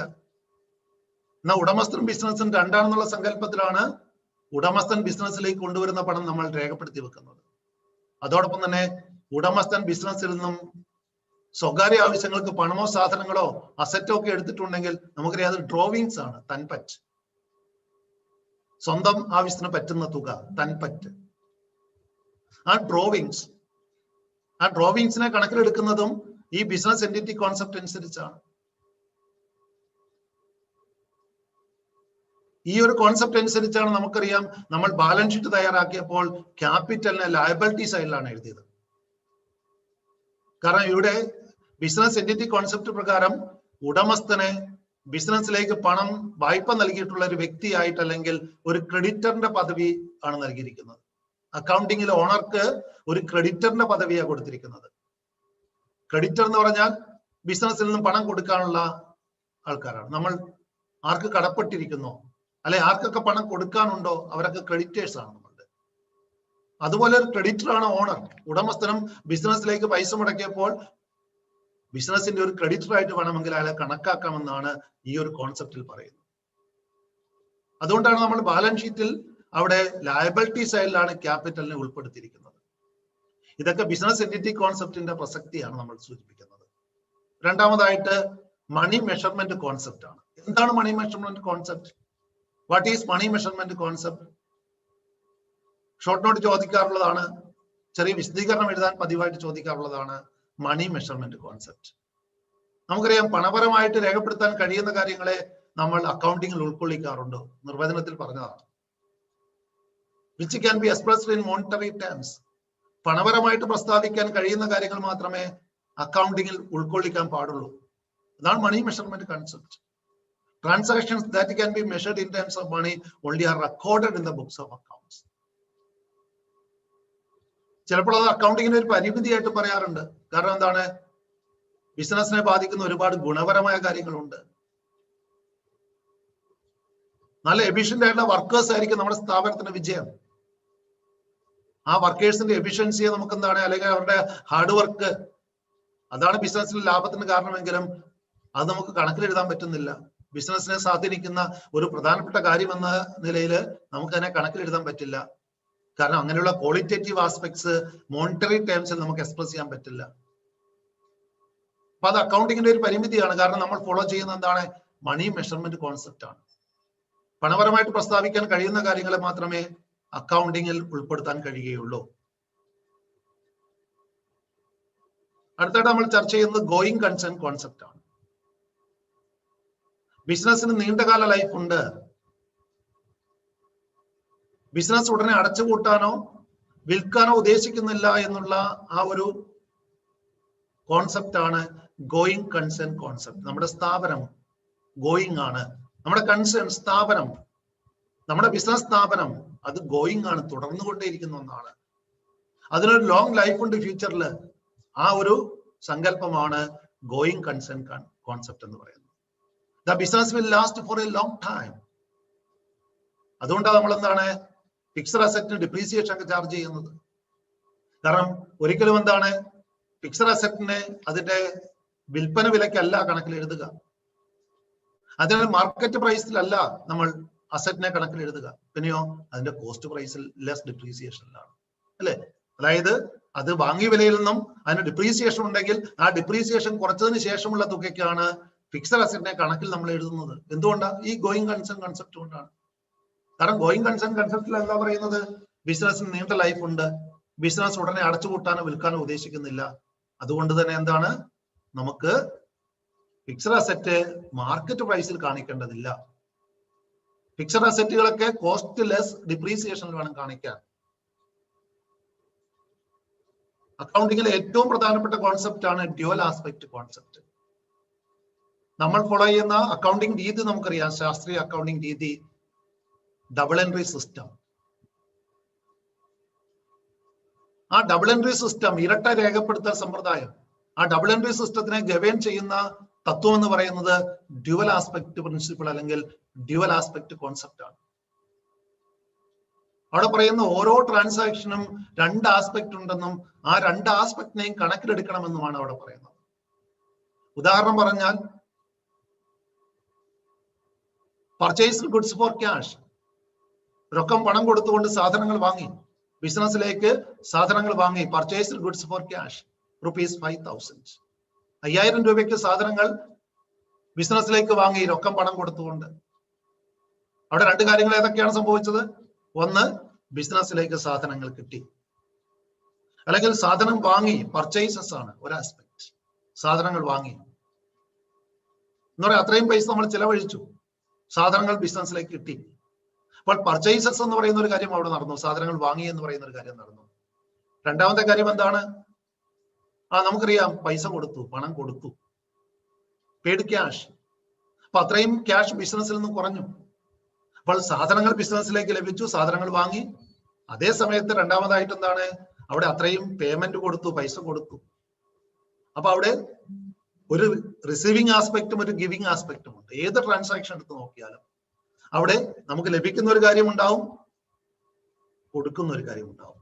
റിസീവിങ് ആസ്പെക്റ്റും ഒരു ഗിവിങ് ആസ്പെക്റ്റും ഉണ്ടാവും, അല്ലെങ്കിൽ ഒരു ഡെബിറ്റ് ആസ്പെക്റ്റും ക്രെഡിറ്റ് ആസ്പെക്റ്റും ഉണ്ടാവും.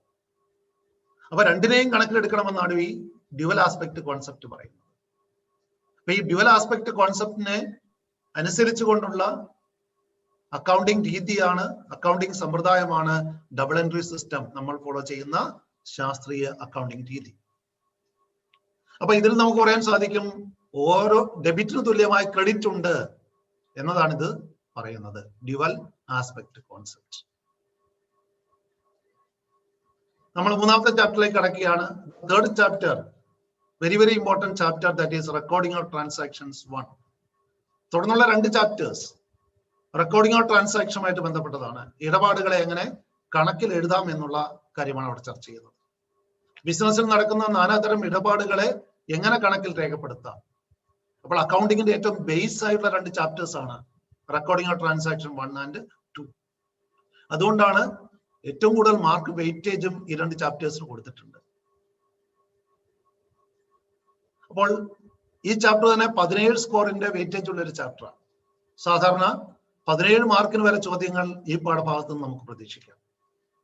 ഫോക്കസ് ഏരിയ എന്ന് പറയുന്നത് ആദ്യം തന്നെ അക്കൗണ്ടിങ് ഇക്വേഷൻ പരിചയപ്പെടണം, ഡെബിറ്റ് ക്രെഡിറ്റ് റൂൾസ് നമുക്ക് പഠിക്കേണ്ടതുണ്ട്, ബുക്ക് ഓഫ് ഒറിജിനൽ എൻട്രി ആയിട്ടുള്ള ജേണലിനെ കുറിച്ച് പറയാനുണ്ട്, അതോടൊപ്പം തന്നെ ലെഡ്ജർ തയ്യാറാക്കുന്നതിനെ കുറിച്ച് മനസ്സിലാക്കാനുണ്ട്, ജേണൽ ലെഡ്ജർ നമ്മളുടെ വ്യത്യാസം നമ്മൾ ചർച്ച ചെയ്യേണ്ടതുണ്ട്, ജേണലിൽ നിന്നും കാര്യങ്ങൾ എങ്ങനെ പോസ്റ്റ് ചെയ്യുന്നു, ഇത്രയും കാര്യങ്ങളാണ് ഫോക്കസ് ഏരിയയിൽ നമുക്ക് ചർച്ച ചെയ്യാനുള്ളത്.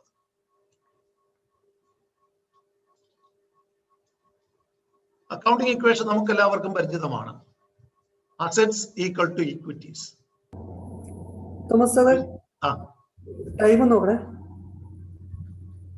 ഓക്കെ, ഇനി എത്ര മിനിറ്റ് ഉണ്ട് സാർ? ഇനി 1 മണിക്കൂർ നമുക്കുള്ളൂ, മൊത്തമുള്ളൂ അല്ലേ? Okay okay.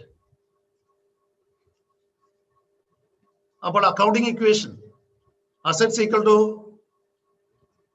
Liabilities plus capital, അല്ലെങ്കിൽ പല രൂപത്തിൽ അതിനെ നമുക്ക് എക്സ്പ്രസ് ചെയ്യാം.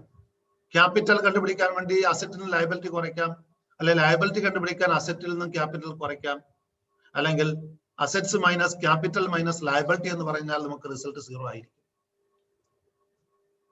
നമുക്കെല്ലാവർക്കും rules of debit and credit പരിചിതമാണ്. അക്കൗണ്ടുകളെ പ്രധാനമായിട്ടും 5 കാറ്റഗറി ആയിട്ട് തിരിച്ചുകൊണ്ടാണ് ഡെബിറ്റിന്റെയും ക്രെഡിറ്റിന്റെയും റൂൾസ് തീരുമാനിക്കുന്നത്. ഏതൊക്കെയാണ് 5 തരം അക്കൗണ്ടുകൾ? Assets, expenses, capital, liabilities and incomes. അതിൽ അസറ്റിന്റെയും എക്സ്പെൻസിന്റെയും റൂൾസ് കോമൺ ആണ്. വർദ്ധിച്ചാൽ ഡെബിറ്റ് ചെയ്യുക, ഇൻക്രീസ് ചെയ്താൽ ഡെബിറ്റ് ചെയ്യുക, ഡിക്രീസ് ചെയ്താൽ ക്രെഡിറ്റ് ചെയ്യുക. നേരെ ക്യാപിറ്റൽ, ലയബിലിറ്റീസ്, ഇൻകംസ് ഇവയുടെ റൂൾസ് വ്യത്യാസമുണ്ട്. നേരെ ഓപ്പോസിറ്റ് ആണ്. അസറ്റിന്റെ എക്സ്പെൻസിന്റെ റൂൾസിന്റെ ഓപ്പോസിറ്റ് ആണ്. അതായത് അവിടെ ഡെബിറ്റ് ചെയ്യേണ്ടത് കുറഞ്ഞാലാണ്, ഡിക്രീസ് ചെയ്താലാണ്. എന്നാൽ ക്രെഡിറ്റ് ചെയ്തത് ഇൻക്രീസ് ചെയ്താൽ, ക്യാപിറ്റലോ ലയബിലിറ്റീസോ ഇൻകമോ വർദ്ധിച്ചാൽ അവിടെ ക്രെഡിറ്റ് ചെയ്യണം, കുറഞ്ഞാലാണ് ഡെബിറ്റ് ചെയ്യേണ്ടത്. ഈ rules of debit and credit നമ്മൾ മനസ്സിലാക്കിക്കൊണ്ടാണ് നമുക്കറിയാം ജേണലിൽ നമ്മൾ ഇടപാടുകൾ എഴുതുന്നത്. ജേണലില് ബുക്ക് ഓഫ് ഒറിജിനൽ എൻട്രി എന്ന് പറയുന്നത് ഇടപാടുകൾ ആദ്യം രേഖപ്പെടുത്തുന്ന ബുക്ക്, പ്രഥമ രേഖപ്പെടുത്തൽ ബുക്ക്. ഇടപാടുകളെ ആദ്യമായിട്ട് രേഖപ്പെടുത്തുന്ന ബുക്കിനാണ് ജേണൽ എന്ന് പറയുക. അല്ലെ ഇതിനെ ബുക്ക് ഓഫ് പ്രൈം എൻട്രി. ഇതൊരു ക്രോണോളജിക്കൽ റെക്കോർഡാണ്, ദിവസക്രമത്തിലാണ് ഇതിൽ കാര്യങ്ങൾ എഴുതുന്നത്. ഇതിൽ ഇടപാടുകൾ എഴുതുന്നതിനാണ് ജേർണലൈസിംഗ് എന്ന് പറയുക. Process of recording transactions in a journal is called journalising. 1 മാർക്കിനൊക്കെ പ്രതീക്ഷിക്കാവുന്ന ചോദ്യമാണ്. നമുക്ക് ഏവർക്കും ജേർണലിലെ ഫോർമാറ്റ് അറിയാം. Date particulars, ledger folio, debit amount, credit amount എന്നീ കോളങ്ങളാണ് ജേർണലിനുള്ളത് നമുക്കറിയാം. ഇതിൽ LF കോളത്തെ കുറിച്ചാണ് കൂടുതൽ മനസ്സിലാക്കേണ്ടത്. LF എന്ന് പറഞ്ഞാൽ ലെഡ്ജർ ഫോളിയോ കോളം എന്നാണ്. ഫോളിയോ എന്ന് പറഞ്ഞാൽ പേജ് എന്നാണ്. അപ്പോൾ ജേർണലിൽ നിന്നും ലെഡ്ജറിലേക്ക് ഇടപാടുകൾ പകർത്തി എഴുതേണ്ടതുണ്ട്. അതിനാണ് പോസ്റ്റിംഗ് എന്ന് പറയുന്നത്. ഈ പോസ്റ്റിംഗിന്റെ സമയത്താണ് LF കോളം ഫില്ല് ചെയ്യുന്നത്. 1 മാർക്കിന് പതിവായിട്ട് ചോദിക്കുന്ന ചോദ്യമാണ്. LF കോളം എപ്പോഴാണ് ഫില്ല് ചെയ്യുന്നത്? ജേർണലിൽ നിന്ന് ലെഡ്ജറിലേക്ക് ഇടപാടുകൾ പകർത്തി എഴുതുമ്പോൾ, അല്ലെ പോസ്റ്റിംഗിന്റെ സമയത്താണ്, പതിക്കുന്ന സമയത്താണ്, പോസ്റ്റിംഗിന്റെ സമയത്താണ് LF കോളം ഫില്ല് ചെയ്യുന്നത്. ജേർണലിൽ ഇടപാടുകൾ രേഖപ്പെടുത്താൻ നമുക്കറിയാം. ഡേറ്റ് കോളത്തിൽ ഡേറ്റ് രേഖപ്പെടുത്തുക. അതോടൊപ്പം തന്നെ ഏത് അക്കൗണ്ടിനെയാണ് ഡെബിറ്റ് ചെയ്യേണ്ടത് ആദ്യം എഴുതുക, DR എന്നതിന് മാർക്ക് ചെയ്യുക. ഡെബിറ്റ് എമൗണ്ട് കോളത്തിൽ എമൗണ്ട് എഴുതുക. അതിനുശേഷം ഒരു ടാബ് അകലം വിട്ടതിന് ശേഷം 2 എന്ന് എഴുതി അവിടെ ക്രെഡിറ്റ് ചെയ്യേണ്ട അക്കൗണ്ടിന്റെ പേര് എഴുതുക. ദെൻ എമൗണ്ട് കോളത്തിൽ എമൗണ്ട് എഴുതുക, ക്രെഡിറ്റ് എമൗണ്ട് കോളത്തിൽ എമൗണ്ട് എഴുതുക. ദെൻ ബ്രാക്കറ്റിൽ നരേഷൻ കൊടുക്കുക. നരേഷൻ എന്ന് പറഞ്ഞാൽ ഇടപാടുകളുടെ ഒരു ഹ്രസ്വ വിവരണമാണ്. A short description of a transaction given in the particulars column of a journal is called narration. Opening journal entries പരീക്ഷയ്ക്ക് പൊതുവായിട്ട് ചോദിക്കുന്ന ഒരു ചോദ്യമാണ് ഓപ്പണിംഗ് ജേർണൽ എൻട്രി. എന്താണ് ഓപ്പണിംഗ് ജേർണൽ എൻട്രി? വർഷ ആരംഭത്തിൽ ഒരു അക്കൗണ്ടിംഗ് ഇയറിന്റെ ബിഗിനിങ്ങില് അസറ്റിനെയും ലയബിലിറ്റീസിനെയും ക്യാപിറ്റലിനെയും കണക്കിലെഴുതാൻ വേണ്ടി എഴുതുന്ന ജേർണൽ എൻട്രീസിനാണ് ഓപ്പണിംഗ് ജേർണൽ എൻട്രീസ് എന്ന് പറയുന്നത്. ഓപ്പണിംഗ് ജേർണൽ എൻട്രീസ് എഴുതുന്നത് വളരെ എളുപ്പമാണ്. അസറ്റിനെയൊക്കെ ഡെബിറ്റ് ചെയ്യുക, ലയബിലിറ്റീസിനെ ക്രെഡിറ്റ് ചെയ്യുക. ദെൻ ഡിഫറൻസ് ഉള്ള എമൗണ്ട് ആയിരിക്കും അവിടെ ക്യാപിറ്റൽ. ഉദാഹരണമായിട്ട് നോക്കുക, അവിടെ അസറ്റിനെയൊക്കെ ഡെബിറ്റ് ചെയ്തിരിക്കുന്നു. Cash, bank, opening stock, furniture. അസറ്റിനെയൊക്കെ ഡെബിറ്റ് ചെയ്യണം, ലയബിലിറ്റീസിനെ ക്രെഡിറ്റ് ചെയ്യണം. ക്രെഡിറ്റേഴ്സ് ഔട്ട്സ്റ്റാൻഡിംഗ് സാലറി ലയബിലിറ്റി ആണ്.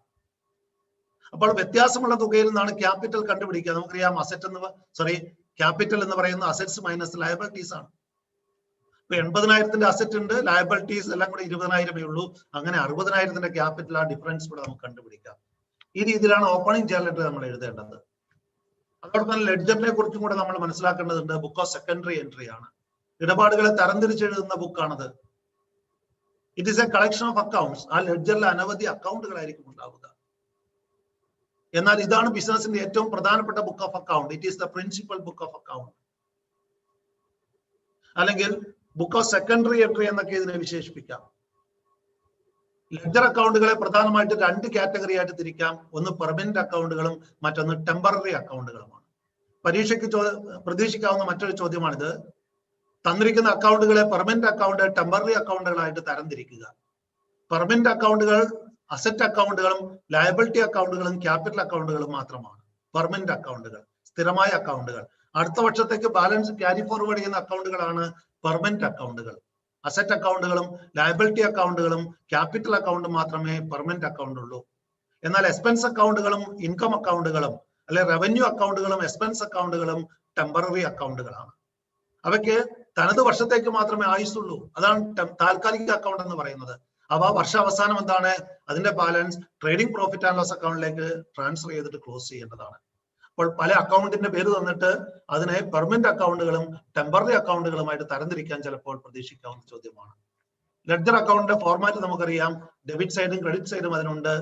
അവിടെ 2 സൈഡിലും columns, date particulars, journal folio. അപ്പോൾ ലെഡ്ജറിലുള്ളത് ജേർണൽ ഫോളിയോ ആണ്. അതായത് ജേർണലിന്റെ ഏത് പേജിൽ നിന്നുമാണ് ഇങ്ങോട്ടേക്ക് പകർത്തി എഴുതിയത് പോസ്റ്റിംഗിന്റെ സമയത്ത് ഫില്ല് ചെയ്യേണ്ട കോളമാണ്. അതേപോലെ തന്നെ ക്രെഡിറ്റ് സൈഡിലും date particulars, JF column, amount column. ഈ രീതിയിലാണ് ലെഡ്ജർ തയ്യാറാക്കുന്നത്. ലെഡ്ജറിലേക്ക് ഇടപാടുകൾ പകർത്തി എഴുതുന്നതിന് പോസ്റ്റിംഗ് എന്ന് പറയുന്നു. പതിവായിട്ട് ചോദിക്കുന്ന ഒരു ചോദ്യമാണത്. ജേണലിൽ നിന്ന് ലെഡ്ജറിലേക്ക് ഇടപാടുകൾ പകർത്തി എഴുതുന്നതിനാണ് പോസ്റ്റിംഗ് എന്ന് പറയുന്നത്. ആ പോസ്റ്റിംഗ് നടത്തിയിരിക്കുന്ന നോക്കുക. ജേണലിൽ നിന്ന് ലെഡ്ജറിലേക്ക് പോസ്റ്റ് ചെയ്തിരിക്കുന്നത് ശ്രദ്ധിക്കുക. നിങ്ങൾക്ക് ഏവർക്കും പരിചിതമാണ്.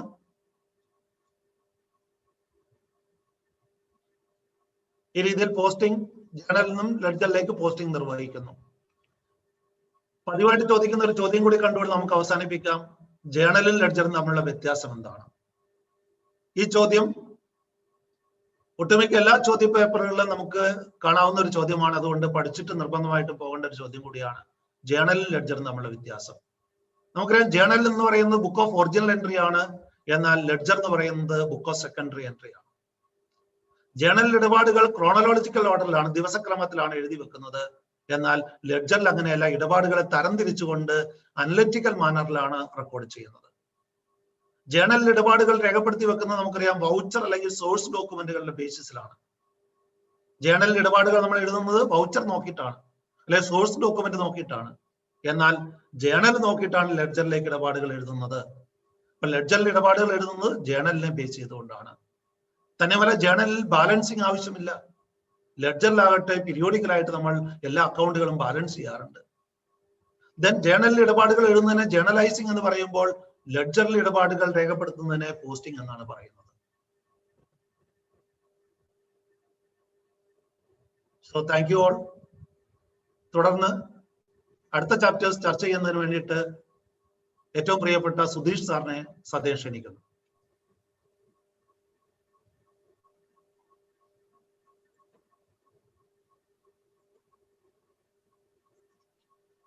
Thank you Thomas sir. പ്രിയപ്പെട്ട കുട്ടികളെ, നമ്മൾ അടുത്തതായിട്ട് ചർച്ച ചെയ്യുന്നത് റെക്കോർഡിംഗ് ഓഫ് ബിസിനസ് ട്രാൻസാക്ഷൻ എന്ന് പറയുന്ന 4ാമത്തെ ചാപ്റ്റർ ആണ്. ചാപ്റ്റർ വൈസ് വെയിറ്റേജ് പറഞ്ഞ സമയത്ത് തോമസ് സാർ വളരെ കൃത്യമായിട്ട് നിങ്ങളോട് പറഞ്ഞു അതിന്റെ വെയിറ്റേജ് 20 മാർക്സിൻ്റെതാണ്. എസ്എ വരെ ചോദിക്കാൻ സാധ്യതയുള്ള ചാപ്റ്റർ ആണ് ഇത്. നമുക്ക് ഫോക്കസ് ഏരിയയിൽ സ്പെസിഫൈ ചെയ്തിരിക്കുന്ന ഭാഗങ്ങൾ ഏതൊക്കെയാണെന്ന് നോക്കാം. അതിലാദ്യം വരുന്നത് സ്പെഷ്യൽ ജേണൽസ്, പിന്നീട് single column cash book, double column cash book, petty cash book, purchases book, then sales book. ഇത്രയും കാര്യങ്ങളാണ് നമുക്ക് ഈ ചാപ്റ്ററിൽ ചർച്ച ചെയ്യേണ്ടതായിട്ടുള്ളത്. നിങ്ങൾ അക്കൗണ്ടിങ്ങിന്റെ ഡെഫിനിഷൻ പഠിച്ച സമയത്ത് കണ്ടു, റെക്കോർഡിംഗ് നടക്കുന്നത് ജേണലിലും ക്ലാസിഫിക്കേഷൻ നടക്കുന്നത് ലെഡ്ജറിലും ആണ്. എന്നാൽ നമ്മൾ സ്പെഷ്യൽ ജേണൽ എന്ന് പറയുന്ന ഏരിയയിൽ എത്തുമ്പോൾ ഈ 2 പ്രോസസ്സും ഒരുമിച്ച് നടക്കുന്നതായിട്ട് കാണാൻ വേണ്ടി പറ്റും. നമ്മൾ റെക്കോർഡ് ചെയ്യുന്നു, ക്ലാസിഫൈ ചെയ്തതിന് ശേഷം പൊതു സ്വഭാവമുള്ള ട്രാൻസാക്ഷൻസ് ചില പ്രത്യേക ഇടങ്ങളിൽ രേഖപ്പെടുത്തുന്നു. ഇതിനെയാണ് നമ്മൾ സ്പെഷ്യൽ ജേണൽസ് അഥവാ സബ്സിഡറി ബുക്സ് എന്ന് പറയുന്നത്. നമുക്ക് ഏതൊക്കെയാണ് പ്രധാനപ്പെട്ട സബ്സിഡറി ബുക്സ് എന്ന് നോക്കാം. ഒന്നാമത്തത് cash book, then purchases book, sales book, purchases returns book, sales returns book, bills receivable book, bills payable book, then journal proper. ഇതിൽ നമ്മൾ കോൺസെൻട്രേറ്റ് ചെയ്യാൻ പോകുന്നത് ക്യാഷ് ബുക്കിൽ ആണ്. അതുകൊണ്ട് തന്നെ നമ്മൾ മറ്റ് ബുക്കുകൾ ജസ്റ്റ് ഒന്ന് പറഞ്ഞു പോകുകയാണ് ചെയ്യുന്നത്. ആദ്യം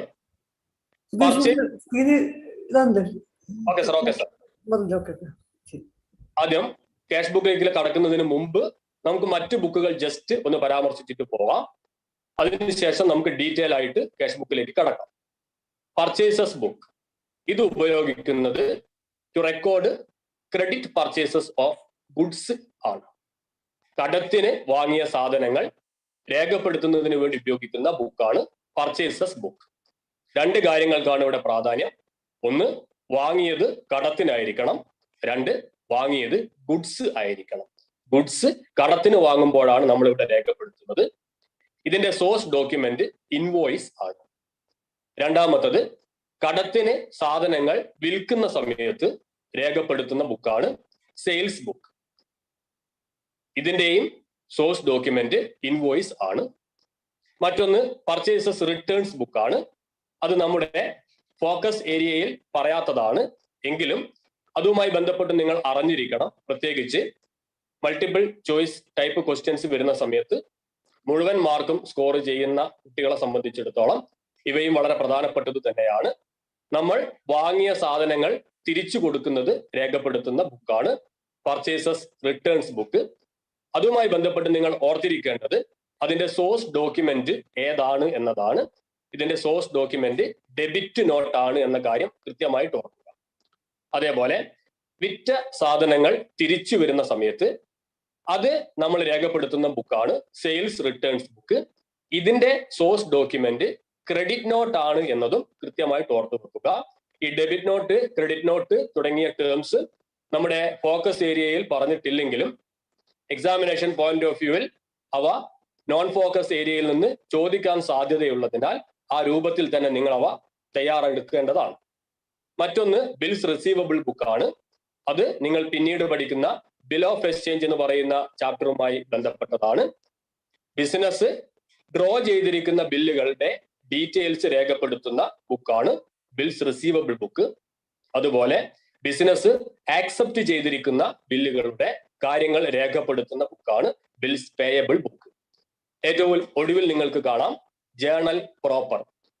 അതായത് മുകളിൽ പറഞ്ഞിട്ടുള്ള 7 സബ്സിഡറി ജേണൽസിലും രേഖപ്പെടുത്താൻ പറ്റാത്ത ചില ട്രാൻസാക്ഷൻസ് ഉണ്ട്.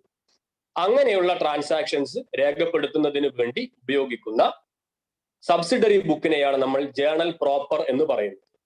നമ്മൾ അസറ്റ് കടത്തിന് വാങ്ങുന്നു, ബോട്ട് മെഷീനറി ഓൺ ക്രെഡിറ്റ്.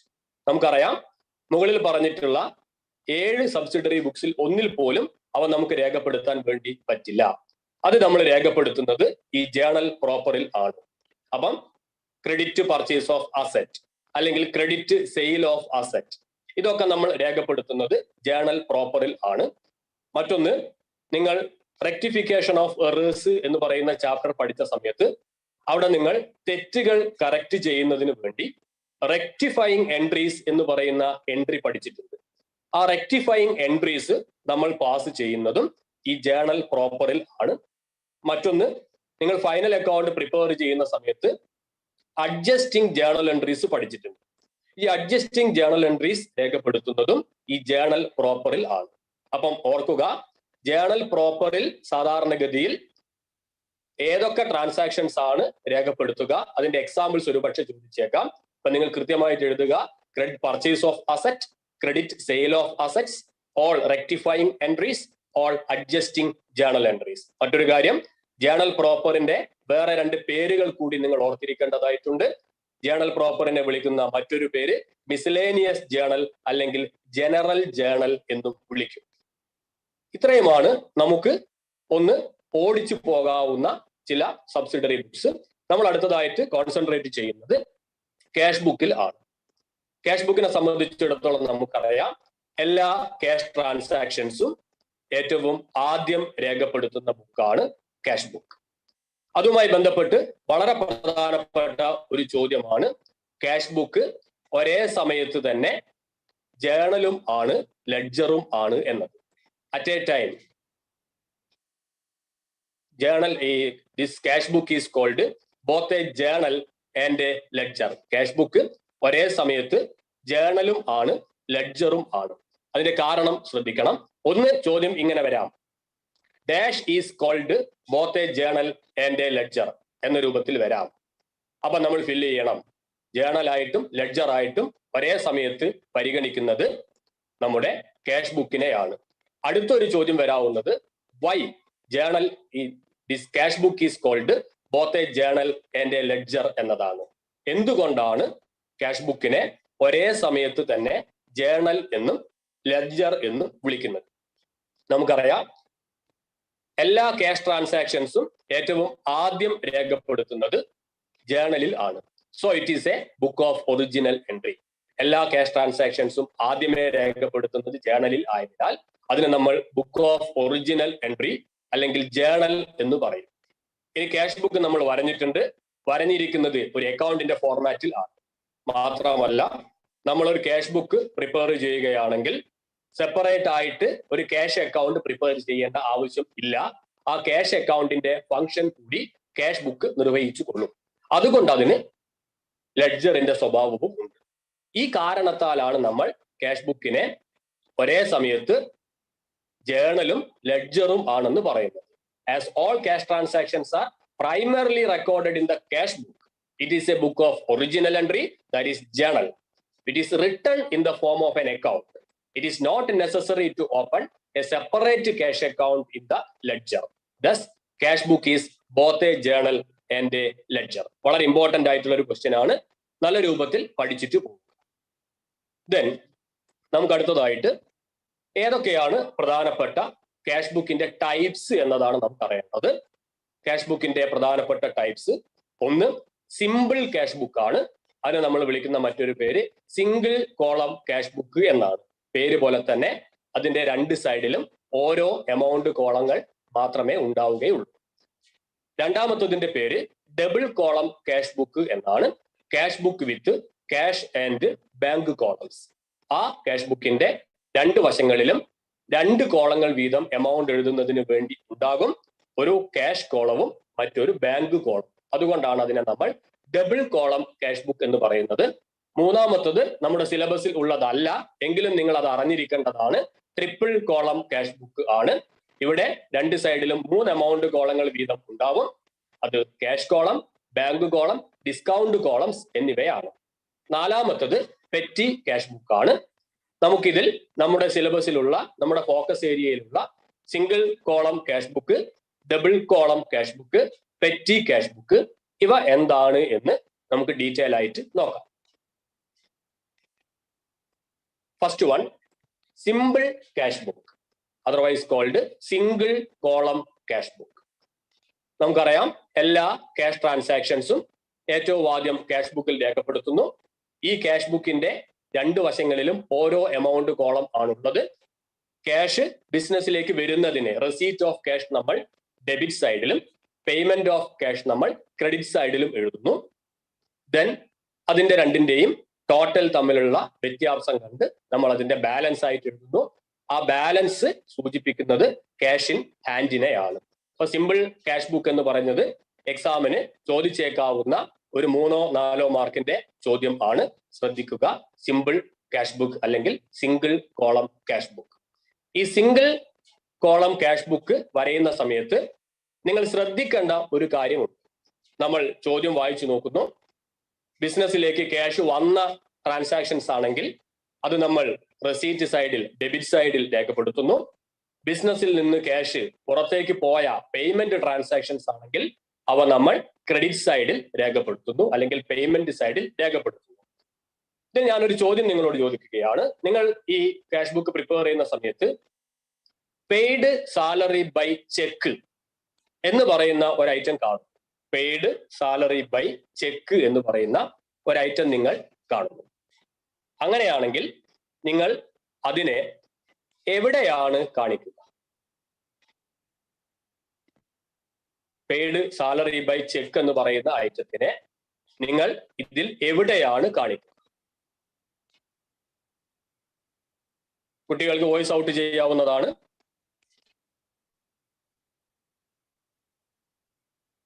ഓർക്കുക, ഇങ്ങനെ ഒരു ഐറ്റം വന്നു കഴിഞ്ഞാൽ, പെയ്ഡ് സാലറി ബൈ ചെക്ക് എന്ന് പറയുന്ന ഐറ്റം വന്നു കഴിഞ്ഞാൽ നിങ്ങൾ ഓർക്കുക, ഇവിടെ ക്യാഷ് ആയിട്ടല്ല കൊടുത്തിരിക്കുന്നത്, പേയ്മെന്റ് നടത്തിയിരിക്കുന്നത് ചെക്ക് ആയിട്ടാണ്.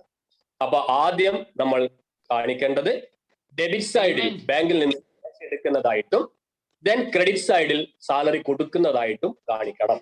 ഡെബിറ്റ് സൈഡിൽ ടു ബാങ്ക് എന്ന് പറഞ്ഞിട്ടും ക്രെഡിറ്റ് സൈഡിൽ ബൈ സാലറി എന്ന് പറഞ്ഞിട്ടും കാണിക്കേണ്ടതായിട്ട് വരും. ഇങ്ങനെയുള്ള പേയ്മെന്റിനെയാണ് നിങ്ങൾ ഈ ടൈപ്പ് ക്യാഷ് ബുക്ക് പ്രിപ്പയർ ചെയ്യുന്ന സമയത്ത് ഏറ്റവും അധികം ശ്രദ്ധിക്കേണ്ടത്. അടുത്തത് നമ്മൾ ഡിസ്കസ് ചെയ്യുന്നത് ഡബിൾ കോളം ക്യാഷ് ബുക്ക് ആണ്, അല്ലെങ്കിൽ cash book with cash and bank columns. രണ്ട് സൈഡിലും 2 എമൗണ്ട് കോളങ്ങൾ വീതം ഉണ്ടാവും. ക്യാഷ് കോളവും ബാങ്ക് കോളവും ഇങ്ങനെ 2 എമൗണ്ട് കോളങ്ങൾ വീതം ഉണ്ടാവും. ഇത് ശരിക്കും പ്രവർത്തിക്കുന്നത് ഒരേ സമയത്ത് ക്യാഷ് അക്കൗണ്ടിന്റെയും ബാങ്ക് അക്കൗണ്ടിന്റെയും ഫംഗ്ഷൻ പെർഫോം ചെയ്യുന്ന അക്കൗണ്ട് ആണ് ഡബിൾ കോളം ക്യാഷ് ബുക്ക് എന്ന് പറയുന്നത്.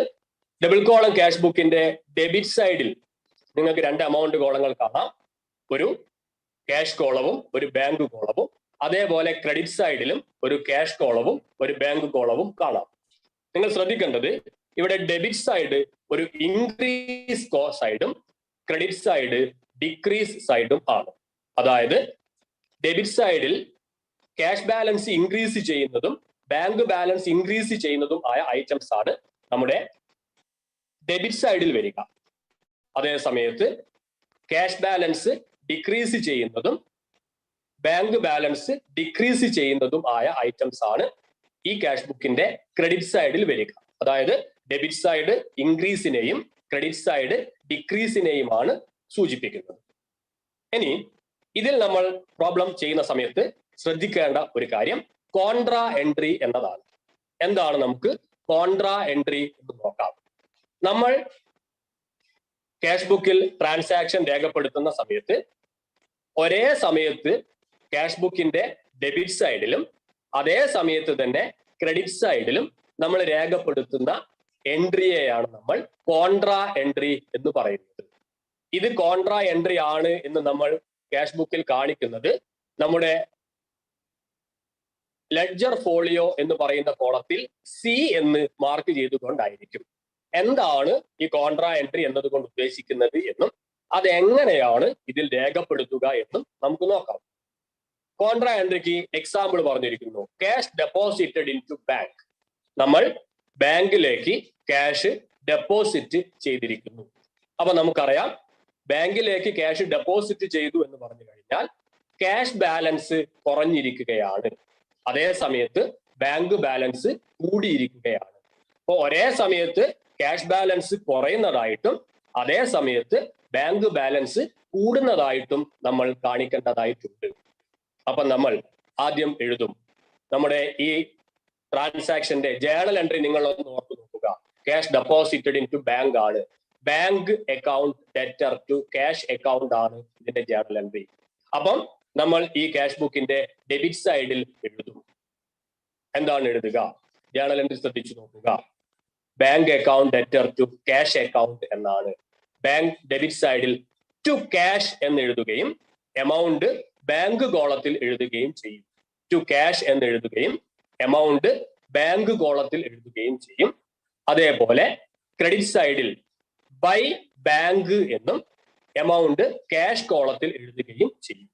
ഇങ്ങനെ രണ്ട് ഭാഗങ്ങളിലും നമ്മൾ പോസ്റ്റ് ചെയ്യുന്ന ജേണൽ എൻട്രിയെയാണ് നമ്മൾ കോൺട്രാ എൻട്രി എന്ന് പറയുന്നത്.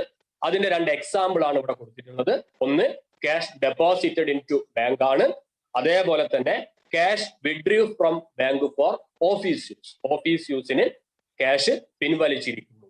ഇങ്ങനെയുള്ള ട്രാൻസാക്ഷൻസ് നിങ്ങൾ പോസ്റ്റ് ചെയ്യുന്ന സമയത്ത് വളരെയധികം ശ്രദ്ധിക്കണം. ഓർക്കുക, ഇവ ഈ പറയുന്ന ക്യാഷ് ബുക്കിന്റെ രണ്ട് സൈഡിലും അപ്പിയർ ചെയ്യുന്നവയാണ്. അതുകൊണ്ടാണ് ഇവയെ നമ്മൾ കോൺട്രാ എൻട്രി എന്ന് വിളിക്കുന്നത്. അപ്പൊ അടുത്തതായിട്ട് നമ്മൾ ഒരു ഡബിൾ കോളം ക്യാഷ് ബുക്കിന്റെ ഒരു സിമ്പിൾ പ്രോബ്ലം ഇവിടെ സോൾവ് ചെയ്യുകയാണ്. അതിന്റെ കാരണം ഈ ചാപ്റ്ററിൽ നിന്ന് ഒരു എസ്സേ വരാൻ വളരെയധികം സാധ്യതയുണ്ട് എന്ന് നമ്മൾ പറഞ്ഞു. അങ്ങനെ എസ്സേ വരികയാണെങ്കിൽ അത് ഈ പറയുന്ന ചാപ്റ്ററിൽ നിന്ന് എസ്സേ ചോദിക്കുന്നത് ഡബിൾ കോളം ക്യാഷ് ബുക്ക് എന്ന് പറയുന്ന ഏരിയയിൽ നിന്ന് ആയിരിക്കും. അതിന്റെ ക്വസ്റ്റ്യൻ ആണ് ഇവിടെ എക്സിബിറ്റ് ചെയ്തിട്ടുള്ളത്. ശ്രദ്ധിക്കുക, ക്വസ്റ്റ്യൻ ശ്രദ്ധിക്കുക. Cash in hand 3,500, bank overdraft 1,200, goods purchased for cash in hand 3,500, bank overdraft 2,300, goods purchased for cash 1,200. ഇങ്ങനെ പോകുന്നു. ഞാൻ മുഴുവൻ വായിക്കുന്നില്ല, നമുക്ക് സമയത്തിന്റെ ചെറിയൊരു കൺസ്ട്രെയിന്റ് കൊണ്ട് നമുക്ക് നോക്കാം എങ്ങനെയാണ് ഇത് നമ്മൾ നമ്മുടെ ക്യാഷ് ബുക്ക് വരഞ്ഞിട്ട് അതിൽ പോസ്റ്റ് ചെയ്യുക എന്നത്. പോസ്റ്റ് ചെയ്യുന്ന സമയത്ത് ഡബിൾ കോളം ക്യാഷ് ബുക്കിന് രണ്ട് വശങ്ങളിൽ നിങ്ങൾക്ക് കാണാം രണ്ട് എമൗണ്ട് കോളങ്ങൾ വീതം കാണാം. ക്യാഷ് കോളവും ബാങ്ക് കോളവും രണ്ട് സൈഡിലും കാണാം. ഇവിടെ ചോദ്യത്തിൽ നോക്കിയാൽ നിങ്ങൾക്ക് മനസ്സിലാവും. ആദ്യം ക്യാഷ് ഇൻ ഹാൻഡ് 3,500. നിങ്ങൾ ഡബിൾ കോളം ക്യാഷ് ബുക്ക് വരയുന്ന സമയത്ത് കൃത്യമായിട്ട് ഓർക്കുക, ക്യാഷ് ബുക്കിന്റെ ബാലൻസ് ക്യാഷ് കോളത്തിന്റെ ബാലൻസ് നമ്മൾ എല്ലായ്പ്പോഴും എഴുതുന്നത് ഡെബിറ്റ് സൈഡിൽ ആയിരിക്കും. ക്യാഷ് ബുക്കിൽ ക്യാഷ് കോളത്തിന്റെ ബാലൻസ് എല്ലായ്പ്പോഴും നമ്മൾ എഴുതുന്നത് ഡെബിറ്റ് സൈഡിൽ ആയിരിക്കും. അപ്പൊ നമ്മൾ എഴുതുന്നു to balance brought down, cash കോളത്തിൽ 3500 എന്ന് എഴുതുന്നു. അടുത്തതായിട്ട് ബാങ്കിന്റെ ബാലൻസ് ആണ് എഴുതുന്നത്. ബാങ്കിന്റെ ബാലൻസ് ഡെപ്പോസിറ്റ് ബാലൻസ് ആണെങ്കിൽ നമ്മൾ ഇവിടെ ഡെബിറ്റ് സൈഡിൽ തന്നെയാണ് എഴുതുക. എന്നാൽ ബാങ്കിന്റെ ബാലൻസ് ഓവർ ഡ്രാഫ്റ്റ് ബാലൻസ് ആണ് തന്നിരിക്കുന്നതെങ്കിൽ നമ്മൾ അത് ഡെബിറ്റ് സൈഡിൽ അല്ല എഴുതുക, ക്രെഡിറ്റ് സൈഡിലാണ് എഴുതേണ്ടത്. അത് നിങ്ങൾ എഴുതുന്ന സമയത്ത് പ്രത്യേകം ശ്രദ്ധിക്കുക. ഇവിടെ ഓവർ ഡ്രാഫ്റ്റ് ആണ് തന്നിട്ടുള്ളത്, അതുകൊണ്ട് നമ്മൾ അതിനെ ബാലൻസ് ബ്രോ ഡൗൺ എന്ന് എഴുതുന്നത് ക്യാഷ് ബുക്കിന്റെ ക്രെഡിറ്റ് സൈഡിൽ ആണ്. അപ്പൊ രണ്ട് സൈഡിലും നമ്മൾ ബാലൻസ് എഴുതി കഴിഞ്ഞു. അടുത്തതായിട്ട് നമ്മൾ ഓരോരോ ട്രാൻസാക്ഷനിലേക്ക് കടക്കുകയാണ്. അത് ഏത് വശത്താണ് എഴുതേണ്ടത് എന്ന് നമുക്ക് നോക്കാം. ആദ്യം goods purchased for cash, cash കൊടുത്ത് ഗുഡ്സ് വാങ്ങിയിരിക്കുകയാണ്.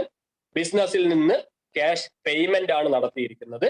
അപ്പൊ നമ്മൾ ക്യാഷ് കുറയാൻ സാധ്യതയുള്ള ട്രാൻസാക്ഷൻ ആണിത്. ക്യാഷ് കുറയുന്ന ട്രാൻസാക്ഷൻ ആയതിനാൽ നമ്മൾ ക്രെഡിറ്റ് സൈഡിൽ എഴുതുന്നു ബൈ പർച്ചേസസ്. കുറഞ്ഞിരിക്കുന്നത് ക്യാഷ് ആണ്, ബാങ്കിൽ നിന്നല്ല എമൗണ്ട് കുറഞ്ഞിട്ടുള്ളത്, ക്യാഷ് ബാലൻസ് ആണ് കുറഞ്ഞിട്ടുള്ളത്. അതുകൊണ്ട് നമ്മൾ അതിനെ ക്യാഷ് കോളത്തിൽ എമൗണ്ട് എഴുതുന്നു. അതേപോലെ തന്നെ പെയ്ഡ് വേജസ് കൊടുത്തിരിക്കുന്നു, പേയ്മെന്റ് ഓഫ് ക്യാഷ് ആണ്, നമ്മൾ ബൈ വേജസ് എന്ന് എഴുതുന്നു, എമൗണ്ട് ക്യാഷ് കോളത്തിൽ എഴുതും. അടുത്ത ട്രാൻസാക്ഷൻ ക്യാഷ് സെയിൽസ് ആണ്. സാധനങ്ങൾ വിറ്റ് ബിസിനസ്സിലേക്ക് പണം വന്നിരിക്കുകയാണ് ചെയ്തിരിക്കുന്നത്, അത് റെസീപ്റ്റ് ആണ്. അതുകൊണ്ട് നമ്മൾ അതിനെ ഡെബിറ്റ് സൈഡിലാണ് എഴുതുക, കാരണം ക്യാഷ് ഇൻക്രീസ് ചെയ്യുന്ന ട്രാൻസാക്ഷൻ ആണത്. അതുകൊണ്ട് ഡെബിറ്റ് സൈഡിൽ എഴുതിയിരിക്കുന്നു സെയിൽസ്, എമൗണ്ട് കോളത്തിൽ 8000.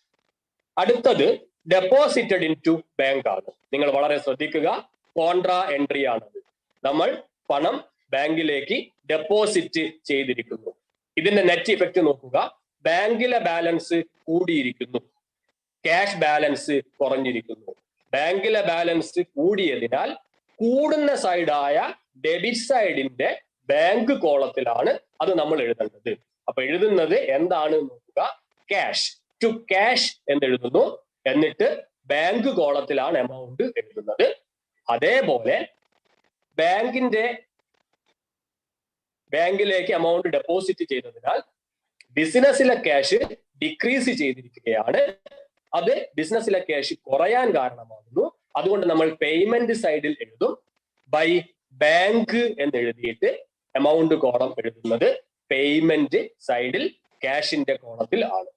ഇനി ഇത് കോൺട്രാ എൻട്രി ആണ് എന്ന് കാണിക്കുന്നതിന് വേണ്ടി നമ്മൾ രണ്ട് വശത്തും ലെഡ്ജർ ഫോളിയോ കോളത്തിൽ സി എന്ന് കാണിക്കേണ്ടതാണ്.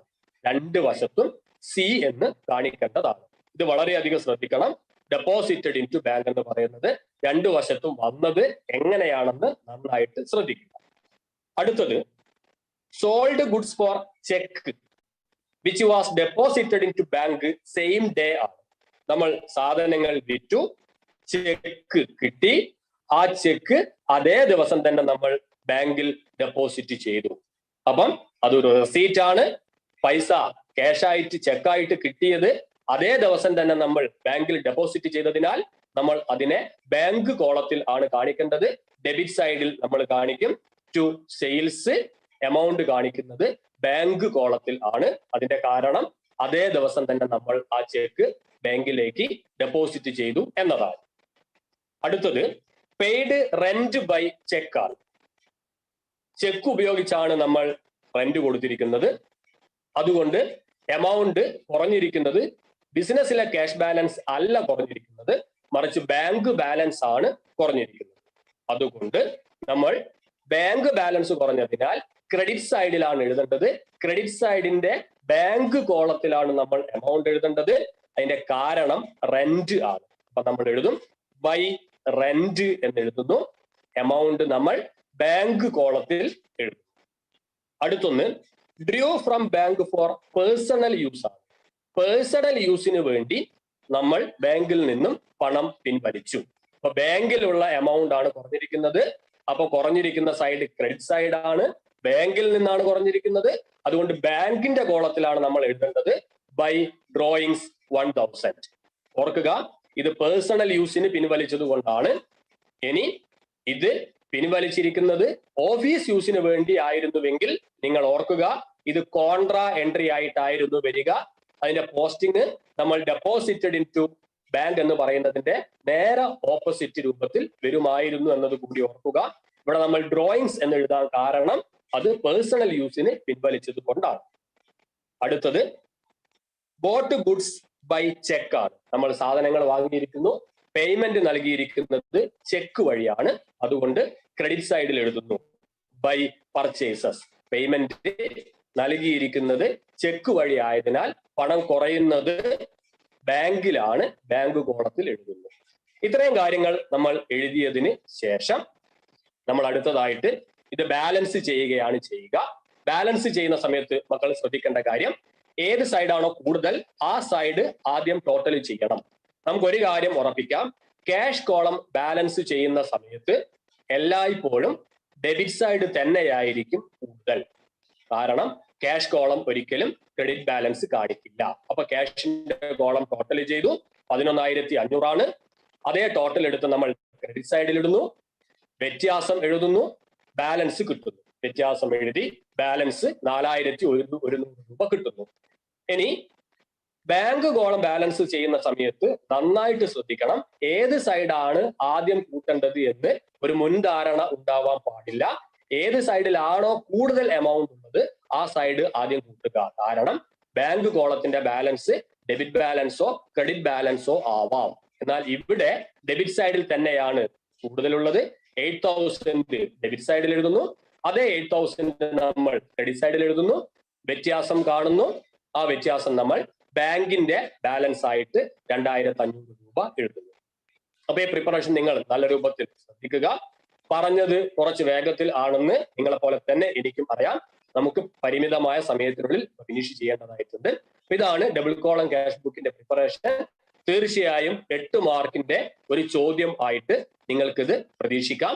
ബാലൻസ് ക്യാരി ഡൗൺ ചെയ്തതിന് ശേഷം നമുക്ക് അതിന്റെ ബാലൻസ് സൂചിപ്പിക്കുന്നത് ഓർക്കുക, ക്യാഷിന്റെ ബാലൻസും ബാങ്കിന്റെ ബാലൻസും ഇവിടെ ഡെബിറ്റ് ബാലൻസ് ആണ്.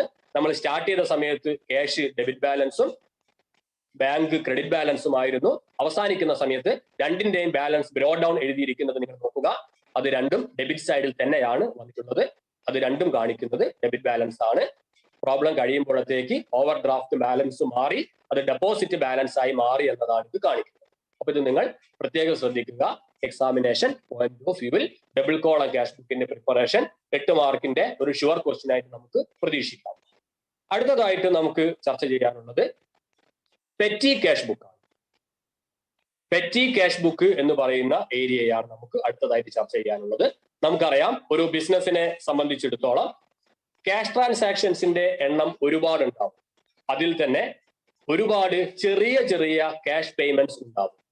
ഈ എല്ലാ ക്യാഷ് പേയ്മെന്റ്സും നമ്മൾ ഈ ക്യാഷ് ബുക്കിൽ കാണിക്കാൻ നിന്നാൽ ക്യാഷ് ബുക്ക് ഒരുപാട് ചെറിയ ഫിഗേഴ്സ് കൊണ്ട് ഫില്ലായി പോകും. അത് ഒഴിവാക്കുന്നതിന് വേണ്ടി ചെറിയ തരത്തിലുള്ള ക്യാഷ് പേയ്മെന്റ്സ് കാണിക്കുന്നതിന് വേണ്ടി നമ്മൾ ഒരു സെപ്പറേറ്റ് ക്യാഷ് ബുക്ക് മെയിൻറ്റെയിൻ ചെയ്യുന്നു. In order to record small cash payments. അത് കൈകാര്യം ചെയ്യുന്നതിന് വേണ്ടി ഒരു പ്രത്യേക കാഷ്യറെ നമ്മൾ അപ്പോയിന്റ് ചെയ്യുന്നു. അയാളെ നമ്മൾ പെറ്റി കാഷ്യർ എന്ന് വിളിക്കുന്നു. അപ്പം സ്മോൾ പേയ്മെന്റ്സ് റെക്കോർഡ് ചെയ്യുന്നതിന് വേണ്ടി സെപ്പറേറ്റ് ആയിട്ട് പ്രിപ്പയർ ചെയ്യുന്ന ക്യാഷ് ബുക്ക് ആണ് പെറ്റി ക്യാഷ് ബുക്ക്. അത് മെയിൻറ്റെയിൻ ചെയ്യുന്ന ആളെ നമ്മൾ വിളിക്കുന്ന പേരാണ് പെറ്റി കാഷ്യർ. സാധാരണഗതിയിൽ ഇത് ഇംപ്രസ്ഡ് സിസ്റ്റത്തിൽ ആണ് കീപ്പ് ചെയ്യാറുള്ളത്. എന്താണ് നമ്മൾ ഇംപ്രസ്ഡ് സിസ്റ്റം എന്നതുകൊണ്ട് ഉദ്ദേശിക്കുന്നത് എന്ന് നോക്കാം. ഇംപ്രസ്ഡ് സിസ്റ്റം എന്ന് പറഞ്ഞു കഴിഞ്ഞാൽ ഒരു പീരീഡ് ആരംഭിക്കുന്ന സമയത്ത് ഒരു നിശ്ചിത എമൗണ്ട് പെറ്റി കാഷ്യർക്ക് കൊടുക്കുന്നു. സപ്പോസ് ഒരു 5,000 രൂപ പെറ്റി കാഷ്യറെ കൊടുക്കുന്നു. ഇയാൾ ഈ പെറ്റി കാഷ്യർ ഈ എമൗണ്ട് മുഴുവൻ ഈ 5,000 രൂപയിൽ നിന്ന് ചെലവാക്കുകയും മാസത്തിന്റെ അവസാനം ആകുമ്പോഴത്തേക്ക് 4,500 രൂപ ചെലവാക്കി എന്ന് വിചാരിക്കുക.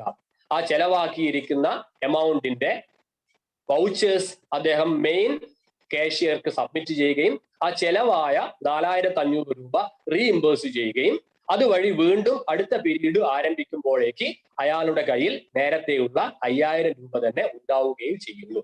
ഈ സിസ്റ്റത്തിനെയാണ് നമ്മൾ ഇംപ്രസ്ഡ് സിസ്റ്റം എന്ന് പറയുക. അപ്പൊ ഇംപ്രസ്ഡ് സിസ്റ്റം എന്തുമായി ബന്ധപ്പെട്ടതാണ് എന്നതും ക്യാഷ് ബുക്ക് അല്ലെങ്കിൽ പെറ്റി ക്യാഷ് ബുക്ക് സാധാരണ മെയിൻറ്റെയിൻ ചെയ്യുന്നത് ഡാഷ് സിസ്റ്റത്തിലൂടെയാണെന്നും ചോദിക്കാം. അല്ലെങ്കിൽ ഒരു 3 മാർക്കിന്റെ ചോദ്യമായിട്ട് എന്താണ് ഇംപ്രസ്ഡ് സിസ്റ്റം എന്നതും ചോദിക്കാൻ സാധ്യതയുണ്ട്. അത് ആ രൂപത്തിൽ നന്നായിട്ട് പഠിച്ചിട്ട് പോവുക. ഓക്കെ, അടുത്തത് types of petty cash book ആണ്. അതിൽ സിമ്പിൾ പെറ്റി ക്യാഷ് ബുക്കും ഉണ്ട്, അനലറ്റിക്കൽ പെറ്റി ക്യാഷ് ബുക്കും ഉണ്ട്. ഒരു എമൗണ്ട് കോളം മാത്രമേ 2 സൈഡിലും ഉള്ളൂ എങ്കിൽ, നമ്മൾ പേയ്മെന്റ് സൈഡിൽ കാര്യങ്ങൾ രേഖപ്പെടുത്താൻ ഒരു എമൗണ്ട് കോളം മാത്രമേ ഉള്ളൂവെങ്കിൽ അതിനെ നമ്മൾ സിമ്പിൾ പെറ്റി ക്യാഷ് ബുക്ക് എന്നും, എന്നാൽ ആവർത്തിച്ചു വരുന്ന എക്സ്പെൻഡിച്ചറുകൾക്ക് ഓരോരോ സെപ്പറേറ്റ് കോളം നമ്മൾ കൊടുക്കുന്നുണ്ടെങ്കിൽ, അങ്ങനെ സെപ്പറേറ്റ് എമൗണ്ട് കോളം ഓരോ എക്സ്പെൻഡിച്ചറിനും പ്രൊവൈഡ് ചെയ്യുന്നുണ്ടെങ്കിൽ ആ ക്യാഷ് ബുക്കിനെ നമ്മൾ അനലറ്റിക്കൽ പെറ്റി ക്യാഷ് ബുക്ക് എന്നുമാണ് പറയുക. അപ്പൊ പെറ്റി ക്യാഷ് ബുക്കും നമുക്ക് ഒരു എസ്സേ ആയിട്ട് അല്ലെങ്കിൽ ഒരു ഷോർട്ട് ആൻസർ ആയിട്ട് ചോദിക്കാൻ സാധ്യതയുള്ള ചോദ്യമാണ്, പ്രത്യേകിച്ച് അനലറ്റിക്കൽ പെറ്റി ക്യാഷ് ബുക്ക്. അത് ആ രൂപത്തിൽ നിങ്ങൾ പ്രിപ്പയർ ചെയ്യാൻ വേണ്ടി പഠിക്കുക. നമ്മുടെ സമയപരിമിതി മൂലം അതിന്റെ പ്രിപ്പറേഷനിലേക്ക് നമ്മൾ കടക്കുന്നില്ല. ഓക്കെ, ഇത് കഴിഞ്ഞാൽ നമുക്ക് അടുത്തൊരു ചാപ്റ്റർ കൂടി പെട്ടെന്ന് ഡിസ്കസ് ചെയ്യേണ്ടതായിട്ടുണ്ട്. അത് ബാങ്ക് റീകൺസിലിയേഷൻ സ്റ്റേറ്റ്മെന്റ് ആണ്. ബാങ്ക് റീകൺസിലിയേഷൻ സ്റ്റേറ്റ്മെന്റിനെ സംബന്ധിച്ചിടത്തോളം നമ്മുടെ ഫോക്കസ് ഏരിയയിൽ പറഞ്ഞിട്ടുള്ളത് കൺസെപ്റ്റ് ഓഫ് ബാങ്ക് റീകൺസിലിയേഷൻ സ്റ്റേറ്റ്മെന്റും causes of differences between cash book and പാസ്ബുക്കും ആണ്. ബാങ്ക് പാസ്ബുക്കും ക്യാഷ് ബുക്കും തമ്മിലുള്ള വ്യത്യാസം കാണിക്കാനുള്ള കാരണങ്ങളും ഇതിന്റെ കൺസെപ്റ്റുമാണ് ഇതിലുള്ളത്. ഒരു പക്ഷേ പ്രോബ്ലം ചോദിച്ചേക്കാം. അത് പ്രോബ്ലം ചോദിക്കുകയാണെങ്കിൽ നമ്മൾ അതിനെ നോൺ ഫോക്കസ്ഡ് ഏരിയയിൽ നിന്ന് ചോദിച്ച പ്രോബ്ലം ആയിട്ടാണ് കണക്കാക്കുക. നിങ്ങൾ ബാങ്ക് റീകൺസിലിയേഷൻ സ്റ്റേറ്റ്മെന്റ് എന്താണ് എന്ന കാര്യം കൃത്യമായിട്ട് ഓർക്കുക. ഒരു ബിസിനസിനെ സംബന്ധിച്ചിടത്തോളം മിക്കവാറും ക്യാഷ് ട്രാൻസാക്ഷൻസ് ബാങ്ക് വഴിയായിരിക്കും നടക്കുന്നുണ്ടാവുക. അതുകൊണ്ട് തന്നെ ബിസിനസ്മാന് ഒരു ബാങ്ക് അക്കൗണ്ട് എന്തായാലും ഉണ്ടാവും. ബിസിനസ്സും ബാങ്കും തമ്മിൽ നടക്കുന്ന ഇടപാടുകൾ ബിസിനസ്മാൻ അയാളുടെ ക്യാഷ് ബുക്കിലും ബാങ്ക് അയാളുടെ ബാങ്കിന്റെ അക്കൗണ്ട് ബുക്കിലുള്ള കസ്റ്റമറുടെ അക്കൗണ്ടിലും ആണ് എഴുതി വെക്കുന്നത്. അപ്പൊ രണ്ടിടത്ത് എഴുതി വെക്കുന്നു. ബിസിനസ്മാൻ എഴുതി വെക്കുന്നത് ബിസിനസ്മാന്റെ ബുക്കിലുള്ള ക്യാഷ് അക്കൗണ്ടിലും അല്ലെങ്കിൽ ക്യാഷ് ബുക്കിലും, ബാങ്ക് എഴുതി വെക്കുന്നത് ബാങ്കിന്റെ ബുക്കിലുള്ള കസ്റ്റമറുടെ അക്കൗണ്ടിലും ആണ്. ബാങ്ക് എന്തൊക്കെയാണ് എഴുതി വെച്ചിരിക്കുന്നത് എന്ന വിവരം നമ്മുടെ കസ്റ്റമർ അറിയുന്നില്ല. അത് അറിയുന്നതിന് വേണ്ടി കസ്റ്റമർ അയാളുടെ കയ്യിലുള്ള പാസ്ബുക്ക് ബാങ്കിൽ കൊടുക്കുന്നു. ബാങ്ക് എന്തൊക്കെയാണോ കസ്റ്റമറുടെ കയ്യിൽ അക്കൗണ്ടിൽ എഴുതി വെച്ചിട്ടുള്ളത് ആ വിവരങ്ങൾ അങ്ങനെ തന്നെ കോപ്പി ചെയ്ത് കസ്റ്റമർക്ക് കൊടുക്കും. ഇപ്പൊ പാസ്ബുക്ക് എന്ന് പറഞ്ഞാൽ it is A true copy of customers account in the banks ledger. ബാങ്കിന്റെ ലെഡ്ജറിൽ ഉള്ള കസ്റ്റമറുടെ അക്കൗണ്ടിന്റെ ട്രൂ കോപ്പി ആണ് ഈ പറയുന്ന പാസ്ബുക്ക് എന്ന് പറയുന്നത്. അപ്പം ഇപ്പോൾ നമ്മുടെ ബിസിനസ്മാന്റെ കയ്യിൽ ക്യാഷ് ബുക്കും ഉണ്ട്, പാസ്ബുക്കും ഉണ്ട്. ക്യാഷ് ബുക്കിലുള്ള കാര്യങ്ങൾ എഴുതി വെച്ചിരിക്കുന്നത് ബിസിനസ്മാൻ ആണ്. പാസ്ബുക്കിലുള്ള കാര്യങ്ങൾ എഴുതി വെച്ചിരിക്കുന്നത് അതിന്റെ ഉത്തരവാദിത്വം നമ്മുടെ ബാങ്കർക്കും ആണ്. അപ്പൊ ആരാണ് ഈ ബാങ്ക് റീകൺസിലിയേഷൻ സ്റ്റേറ്റ്മെന്റ് പ്രിപ്പയർ ചെയ്യുന്നത് എന്ന് സ്ഥിരമായിട്ട് ചോദിക്കുന്ന ചോദ്യമാണ്. നിങ്ങൾ ഉറപ്പിക്കുക അത് ബാങ്കർ അല്ല എന്നത് കൃത്യമായിട്ട് ഉറപ്പിക്കുക. നിങ്ങൾക്ക് ബിസിനസ്മാൻ എന്നോ ട്രേഡർ എന്നോ അക്കൗണ്ട് ഹോൾഡർ എന്നോ ഒക്കെ എഴുതാവുന്നതാണ്. അപ്പം പ്രത്യേകിച്ച് ഓർക്കുക ആരാണ് ബാങ്ക് റീകൺസിലിയേഷൻ സ്റ്റേറ്റ്മെന്റ് പ്രിപ്പയർ ചെയ്യുന്നത് എന്ന ചോദ്യം വരാം. നമ്മുടെ ബിസിനസ്മാൻ ഈ ക്യാഷ് ബുക്കും പാസ്ബുക്കും ഒരു പ്രത്യേക ഡേറ്റിന് കമ്പയർ ചെയ്യുന്ന സമയത്ത് രണ്ടും തമ്മിൽ കാണിക്കുന്ന ബാലൻസിൽ വ്യത്യാസങ്ങൾ ഉണ്ടാവാം. ആ വ്യത്യാസങ്ങൾ ഉണ്ടായത് എന്തുകൊണ്ടാണെന്നും അവ ഒരേപോലെ ആക്കുന്നതിന് വേണ്ടിയും നമ്മുടെ ട്രേഡർ പ്രിപ്പയർ ചെയ്യുന്ന സ്റ്റേറ്റ്മെന്റിനെ വിളിക്കുന്ന പേരാണ് ബാങ്ക് റീകൺസിലിയേഷൻ സ്റ്റേറ്റ്മെന്റ്.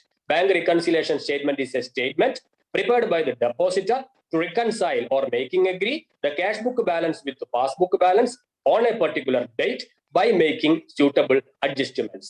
ക്യാഷ് ബുക്കിലെ ബാലൻസും പാസ്ബുക്കിലെ ബാലൻസും ഒരേപോലെ ആക്കുന്നതിന് വേണ്ടി ഒരു പ്രത്യേക ഡേറ്റിന് വേണ്ട അഡ്ജസ്റ്റ്മെന്റുകളൊക്കെ വരുത്തി ട്രേഡർ പ്രിപ്പയർ ചെയ്യുന്ന സ്റ്റേറ്റ്മെന്റിനെ വിളിക്കുന്ന പേരാണ് ബാങ്ക് റീകൺസിലിയേഷൻ സ്റ്റേറ്റ്മെന്റ്. അപ്പൊ അതിന്റെ ഡെഫിനിഷൻ കൃത്യമായിട്ട് നിങ്ങൾ പഠിക്കുക.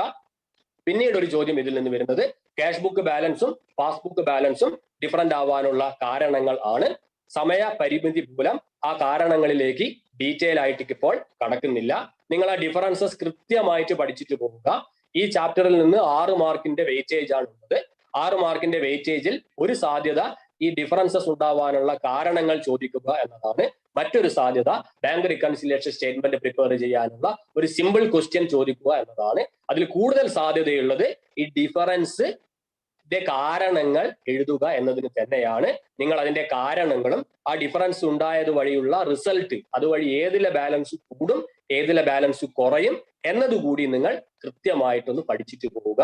ഇത്രയുമാണ് ബാങ്ക് റീകൺസിലിയേഷൻ സ്റ്റേറ്റ്മെന്റിനെ സംബന്ധിച്ച് ചുരുക്കത്തിൽ പറയാനുള്ളത്. സമയപരിമിതി മൂലം തൽക്കാലം ഇവിടെ നിർത്തുന്നു. Thank you. അടുത്തതായിട്ട് രാജേഷ് ബാബു സാറെ സ്നേഹപൂർവ്വം ക്ഷണിക്കും. ഓക്കെ സാർ, കേൾക്കാമല്ലേ? Okay sir.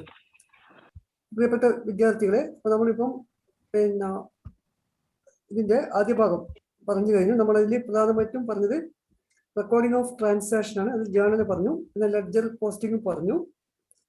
ലെഡ്ജർ പോസ്റ്റിംഗ് കഴിഞ്ഞു കഴിഞ്ഞാൽ അടുത്ത് വരുന്ന സ്റ്റേജാണ് പ്രിപ്പറേഷൻ ഓഫ് ട്രയൽ ബാലൻസ്. ഇപ്പൊ ട്രയൽ ബാലൻസ് ആൻഡ് റെക്ടിഫിക്കേഷൻ എന്നുള്ള എറേഴ്സ് എന്നുള്ള ഒരു ചാപ്റ്റർ ആണ്. ഇതിനകത്ത് നമുക്ക് ഈ ഫോക്കസ് ഏരിയയിൽ ട്രയൽ ബാലൻസും അതിന്റെ പ്രിപ്പറേഷനും മാത്രമേ ഉള്ളൂ. റെക്ടിഫിക്കേഷൻ ഓഫ് എറേഴ്സ് നമ്മുടെ ഫോക്കസ് ഏരിയയിലില്ല. പക്ഷെ ചിലപ്പോൾ നോൺ ഫോക്കസ് ഏരിയയിൽ നിന്നും ആ ഭാഗത്ത് നിന്ന് ക്വസ്റ്റ്യൻ വരാം. സാധാരണ ചോദിക്കാറുള്ളതാണ് റെക്ടിഫിക്കേഷൻ എൻട്രീസ്. അത് നിങ്ങൾ നോക്കി വെക്കാം. നമ്മൾ സാധാരണ ചോദിക്കാറുള്ള ചോദ്യം അങ്ങനൊരു ക്വസ്റ്റ്യൻ ടൈപ്പ് രൂപത്തിലാണ് ഇവിടെ പറയാൻ പോകുന്നത്.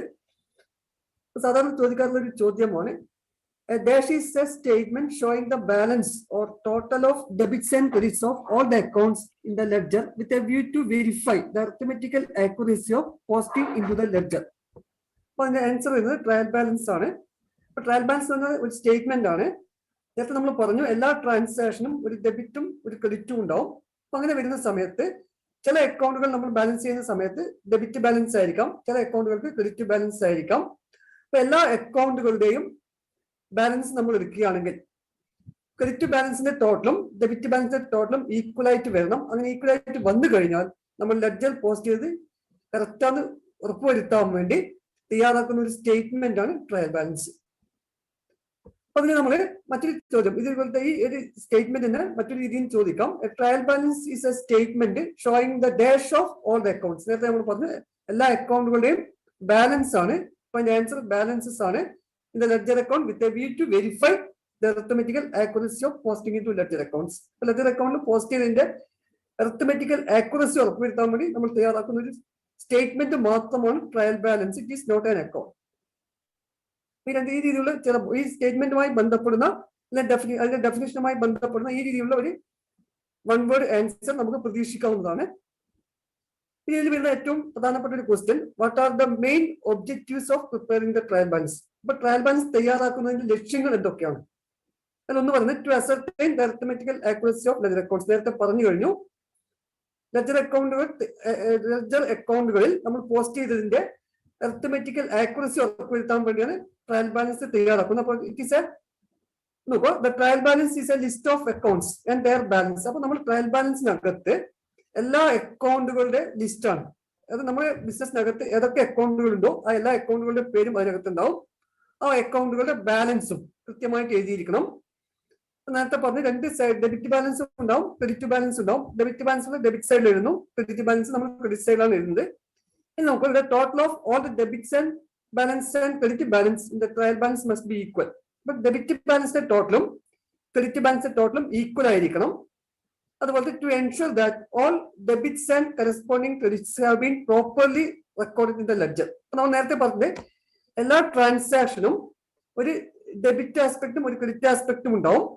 അപ്പൊ ഓരോ ട്രാൻസാക്ഷന്റെയും ഡെബിറ്റ് ആസ്പെക്ട് നമ്മൾ ഒരു അക്കൗണ്ട് ഡെബിറ്റ് സൈഡിലും അതിന്റെ ക്രെഡിറ്റ് ആസ്പെക്ട് മറ്റൊരു അക്കൗണ്ട് ക്രെഡിറ്റ് സൈഡിലാണ് പോസ്റ്റ് ചെയ്യുന്നത്. അപ്പൊ അങ്ങനെ എല്ലാ അക്കൗണ്ടുകളുടെയും ഡെബിറ്റ് ആസ്പെക്ടും ക്രെഡിറ്റ് ആസ്പെക്ടും കൃത്യമായി രേഖപ്പെടുത്തി ഉറപ്പുവരുത്താൻ വേണ്ടിയാണ് നമ്മൾ ട്രയൽ ബാലൻസ് പ്രിപ്പയർ ചെയ്തത്. ഇതാണ് പറയുന്നത് to ascertain arithmetical accuracy of ledger accounts എന്ന് പറയുന്നത്. രണ്ടാമത്തെ ഒബ്ജക്റ്റീവ് എന്ന് പറഞ്ഞാൽ ഹെൽപ്പ് ഇൻ ലൊക്കേറ്റിംഗ് എറേഴ്സ് ആണ്. നമ്മൾ പറഞ്ഞ ലെഡ്ജർ നമ്മൾ ട്രയൽ ബാലൻസ് തയ്യാറാക്കി കഴിഞ്ഞാൽ ട്രയൽ ബാലൻസിന്റെ രണ്ട് സൈഡും ഈക്വൽ ആയിട്ട് വരണം എന്ന് പറഞ്ഞു. അപ്പൊ അങ്ങനെ ഈക്വൽ ആയിട്ട് വരുന്നില്ല എങ്കിൽ നമുക്ക് മനസ്സിലാക്കാം അവിടെ ചില മിസ്റ്റേക്കുകൾ ചില എറേഴ്സ് വന്നിട്ടുണ്ടെന്ന് മനസ്സിലാക്കാം. അപ്പൊ സാധാരണയായിട്ട് കണ്ടുവരാറുള്ള എറേഴ്സ് എന്ന് പറയുന്നത് ടോട്ടലിംഗ് ഓഫ് സബ്സിഡറി ബുക്സ് ആണ്. നേരത്തെ സബ്സിഡറി ബുക്കിനെ പറ്റി സാറ് പറഞ്ഞു. Cash book, purchase day book, sales day book ഇങ്ങനെയുള്ള ബുക്കുകളാണ് സബ്സിഡറി ബുക്ക്. അപ്പൊ ഈ സബ്സിഡറി ബുക്ക് നമ്മൾ ടോട്ടൽ ചെയ്യുന്ന സമയത്ത് മിസ്റ്റേക്സ് വരാം. അതുപോലെ അക്കൗണ്ട് ബാലൻസിങ്, ഓരോ അക്കൗണ്ടുകളും നമ്മൾ ബാലൻസ് ചെയ്ത് കൊണ്ടുപോകണം. അപ്പൊ അങ്ങനെ ബാലൻസ് ചെയ്യുന്ന സമയത്തും ചിലപ്പോൾ നമുക്ക് എന്ത് ചെയ്യാം മിസ്റ്റേക്സ് വരാം. ടോട്ടലിംഗ് ഓഫ് ട്രയൽ ബാലൻസ് രണ്ട് സൈഡും ടോട്ടൽ ചെയ്യുന്ന സമയത്ത് മിസ്റ്റേക്സ് വരാം. പിന്നെ പോസ്റ്റിംഗ് ജേർണൽ ടു ലെഡ്ജർ, നമ്മൾ ജേർണൽ എൻട്രി ലെഡ്ജറിനകത്തേക്ക് പോസ്റ്റ് ചെയ്യുന്ന സമയത്തും മിസ്റ്റേക്സ് വരാം. അതായത് നമ്മൾ നേരത്തെ പറഞ്ഞു, ഡെബിറ്റ് ചെയ്ത അക്കൗണ്ട് ഡെബിറ്റ് സൈഡിലാണ് പോസ്റ്റ് ചെയ്യേണ്ടത്, അതുപോലെ ക്രെഡിറ്റ് ചെയ്ത അക്കൗണ്ട് ക്രെഡിറ്റ് സൈഡിലാണ് പോസ്റ്റ് ചെയ്യേണ്ടത്. ഈ സമയത്ത് പോസ്റ്റ് ചെയ്യുന്ന സമയത്ത് എന്താ ചിലപ്പോൾ സൈഡിൽ മാറിപ്പോകാം, ഡെബിറ്റ് സൈഡിൽ പോസ്റ്റ് ചെയ്ത് വരും, ക്രെഡിറ്റ് സൈഡിൽ മാറിപ്പോകാം. അതുപോലെ തന്നെ എമൗണ്ട് ചിലപ്പോൾ എമൗണ്ട് മാറി, ഫോർ എക്സാമ്പിൾ ഇപ്പോൾ 4500 എന്നുള്ളത് നമ്മൾ എഴുതുന്ന സമയത്ത് ചിലപ്പോൾ 5400 ആയി പോകും. അങ്ങനെയുള്ള മിസ്റ്റേക്കുകളാണ് പോസ്റ്റിംഗ് ജേർണൽ ടു ലെഡ്ജർ എന്ന് ഉദ്ദേശിക്കുന്നത്. അപ്പൊ ഇങ്ങനെ എറേഴ്സ് കണ്ടുപിടിക്കാൻ വേണ്ടി നമ്മൾ ട്രയൽ ബാലൻസ് തയ്യാറാക്കുന്നതിലൂടെ സാധിക്കുന്നു. മറ്റൊരു ഒബ്ജക്റ്റീവ്സ് എന്നത് helps in the preparation of financial statements ആണ്. നമ്മൾ ഫിനാൻഷ്യൽ സ്റ്റേറ്റ്മെന്റ് തയ്യാറാക്കുന്നതിന് വേണ്ടി നേരത്തെ നമുക്കറിയാം, അതിനടുത്ത് ഇതിൽ വരുന്നത് നമുക്ക് preparation of trading account, profit loss account, balance sheet, ഇതാണ് നമ്മൾ ഫിനാൻഷ്യൽ സ്റ്റേറ്റ്മെന്റ് എന്ന് പറയുന്നത്. ഈ ഫിനാൻഷ്യൽ സ്റ്റേറ്റ്മെന്റ് നമ്മൾ തയ്യാറാക്കുന്നത് ട്രയൽ ബാലൻസിൽ തന്നിരിക്കുന്ന ഓരോ അക്കൗണ്ടുകളുടെയും ബാലൻസ് ഉപയോഗിച്ചുകൊണ്ടാണ്. അപ്പൊ ബാലൻസ് തയ്യാറാക്കിയാൽ, ട്രയൽ ബാലൻസ് തയ്യാറാക്കിയാൽ മാത്രമേ നമുക്ക് എന്ത് പറ്റും, ഫിനാൻഷ്യൽ സ്റ്റേറ്റ്മെന്റ് തയ്യാറാക്കാൻ പറ്റുള്ളൂ. അപ്പൊ ടാലിയുടെ trial balance is the first step in the preparation of financial statement. അപ്പൊ ഫിനാൻഷ്യൽ സ്റ്റേറ്റ്മെന്റുകൾ നമ്മൾ ധനകാര്യ പത്രികകൾ തയ്യാറാക്കുമ്പോൾ നമുക്ക് ആദ്യം ചെയ്യേണ്ടത് നമ്മൾ എന്താണ്, പ്രിപ്പറേഷൻ ഓഫ് ട്രയൽ ബാലൻസ് ആണ്. അപ്പൊ ഇത്രയുമാണ് ഇതിന്റെ ഒബ്ജക്റ്റീവ്സ് വരുന്നത്. ഇത് നമുക്ക് സാധാരണ ഒരു 3 മാർക്കിൽ ചോദിക്കാൻ സാധ്യതയുള്ള ചോദ്യമാണ്. What are the objectives of preparation of trial balance? നമ്മൾ നോട്ട് ചെയ്ത് വെക്കാം. ഈ 3 പോയിന്റ്സ് എന്തായാലും എഴുതി വെക്കാം. ഇത് സാധാരണ ചോദിക്കുന്ന മറ്റൊരു ചോദ്യമാണ് നമ്മൾ ഇതിന്റെ steps in the preparation of trial balance. അപ്പൊ അത് ഒന്നിൽ ഡയറക്റ്റ് ആയി ചോദിക്കാം, അല്ലെങ്കിൽ നമുക്ക് ഇതുപോലെ arrange the steps in the preparation of trial balance correct order, അതിന്റെ കൃത്യമായ ഓർഡറിൽ അറേഞ്ച് ചെയ്യാൻ പറ്റും. ഡിസോർഡർ ആയിട്ടാണ് ഇവിടെ തന്നിരിക്കുന്നത്. അപ്പൊ നമ്മൾ കറക്റ്റ് ആയിട്ട് അറേഞ്ച് ചെയ്യുമ്പോൾ ഈ രീതിയിലാണ് വരുന്നത്. അപ്പൊ അതിന്റെ സ്റ്റെപ്സ് എന്ന് പറഞ്ഞാൽ first ascertain the balance of each account, എല്ലാ അക്കൗണ്ടുകളുടെയും ബാലൻസ് നമ്മൾ ആദ്യം കണ്ടുപിടിക്കണം. അപ്പൊ ഓരോ അക്കൗണ്ടും നമ്മൾ ലെഡ്ജറിനകത്ത് എത്ര അക്കൗണ്ടുകളുണ്ടോ എല്ലാ അക്കൗണ്ടുകളും ബാലൻസ് ചെയ്യാം. അതിനുശേഷം list each account and place its balance in debit or credit column as the case may be. എല്ലാ അക്കൗണ്ടുകളുടെ പേരുകളും ലിസ്റ്റ് ചെയ്യുന്നു. ലിസ്റ്റ് ചെയ്തതിനു ശേഷം ഡെബിറ്റ് ബാലൻസ് ഉള്ള അക്കൗണ്ട് എമൗണ്ട്, ഡെബിറ്റ് ബാലൻസ് വരുന്ന അക്കൗണ്ട് എമൗണ്ട് ഡെബിറ്റ് സൈഡിലും, ക്രെഡിറ്റ് ബാലൻസ് വരുന്ന അക്കൗണ്ട് എമൗണ്ട് ക്രെഡിറ്റ് കോളത്തിലും എഴുതുന്നു. അതിനുശേഷം computer total of debit balance column, debit ബാലൻസിന്റെ കോളത്തിന്റെ ടോട്ടൽ എമൗണ്ട് കണ്ടുപിടിക്കുക. അതുപോലെ computer total of credit balance column, credit balance ഉള്ള കോളത്തിന്റെ അക്കൗണ്ട് ടോട്ടൽ, എല്ലാ ക്രെഡിറ്റ് ബാലൻസ് വരുന്ന അക്കൗണ്ടുകളെയും ടോട്ടൽ കണ്ടുപിടിക്കുക. Then verify that sum of the debit balance equal to the sum of credit balance. അപ്പൊ ഡെബിറ്റ് ബാലൻസിൽ വരുന്ന അക്കൗണ്ടുകളുടെ സമ്മും ടോട്ടലും എന്ത് ചെയ്യാം, ക്രെഡിറ്റ് ബാലൻസിൽ വരുന്ന അക്കൗണ്ടുകളുടെ ടോട്ടലും ഈക്വൽ ആണെന്ന് ഉറപ്പുവരുത്താം. ഇത്രയും കാര്യങ്ങൾ ചെയ്താണ് നമ്മൾ ട്രയൽ ബാലൻസ് തയ്യാറാക്കുന്നത്. ഈ അറേഞ്ച്മെന്റ്, ഈ സ്റ്റെപ്സ് ചിലപ്പോൾ നമുക്ക് എന്ത് ചെയ്യാം, ചിലപ്പോൾ ഡയറക്റ്റ് ആയി ചോദിക്കാം what are the steps in the preparation of trial balance, അല്ലെങ്കിൽ ഈ തന്ന പോലെ ഡിസോർഡർ ആയി തരാം. അത് നമ്മൾ കറക്റ്റ് ഓർഡറിൽ എഴുതി കഴിഞ്ഞാൽ ഒരു 4 മാർക്കിന് ചോദിക്കാവുന്ന ചോദ്യമാണ് ഈ ക്വസ്റ്റ്യൻ. അത് നമ്മൾ പ്രതീക്ഷിക്കാം. ഇതിൽ വരുന്ന മറ്റൊരു ക്വസ്റ്റ്യൻ നമ്മുടെ പ്രിപ്പറേഷൻ ഓഫ് ട്രയൽ ബാലൻസ് ആണ്. അപ്പൊ ട്രയൽ ബാലൻസ് തയ്യാറാക്കാൻ വേണ്ടിയുള്ള ഒരു ക്വസ്റ്റ്യൻ സാധാരണ ചോദിക്കാറുണ്ട്. ചിലപ്പോൾ നമുക്ക് ഈ ഐറ്റംസ് തന്നിട്ട് അതെന്ത് ചെയ്യാം, ഡയറക്റ്റ് ആയിട്ട് ട്രയൽ ബാലൻസ് തയ്യാറാക്കാൻ വേണ്ടി ചോദിക്കാം. അല്ലെങ്കിൽ ഇവിടെ നമുക്ക് നോക്കാം, trial balance is given below, correct it if any mistake. ഇപ്പൊ ഇവിടെ മിസ്റ്റേക്ക് ഉണ്ടെങ്കിൽ നമ്മൾ കറക്റ്റ് ചെയ്യണം. അപ്പൊ കറക്റ്റ് ചെയ്യുമ്പോൾ നമ്മൾ ശ്രദ്ധിക്കേണ്ടത് നമ്മുടെ അക്കൗണ്ടുകളെ 5 ആയിട്ട് ഡിവൈഡ് ചെയ്യാം. നമുക്ക് ബ്രോഡ്ലി ക്ലാസിഫൈ ഇൻടു 5 കാറ്റഗറീസ്. ഏതൊക്കെയാണ്? ഒന്ന് ക്യാപിറ്റൽ അക്കൗണ്ട്, അസറ്റ് അക്കൗണ്ട് അല്ലെ, liabilities, expense, revenues or income. ഇതിനകത്ത് അസറ്റ്സും എക്സ്പെൻസും ഓൾവേസ് ഷോ ഡെബിറ്റ് ബാലൻസ്. നമുക്കറിയാം എല്ലാ അസറ്റ്സിനും അതുപോലെ എല്ലാ എക്സ്പെൻസിനും സാധാരണ രീതിയിൽ ഡെബിറ്റ് ബാലൻസ് ആണ് വരുന്നത്.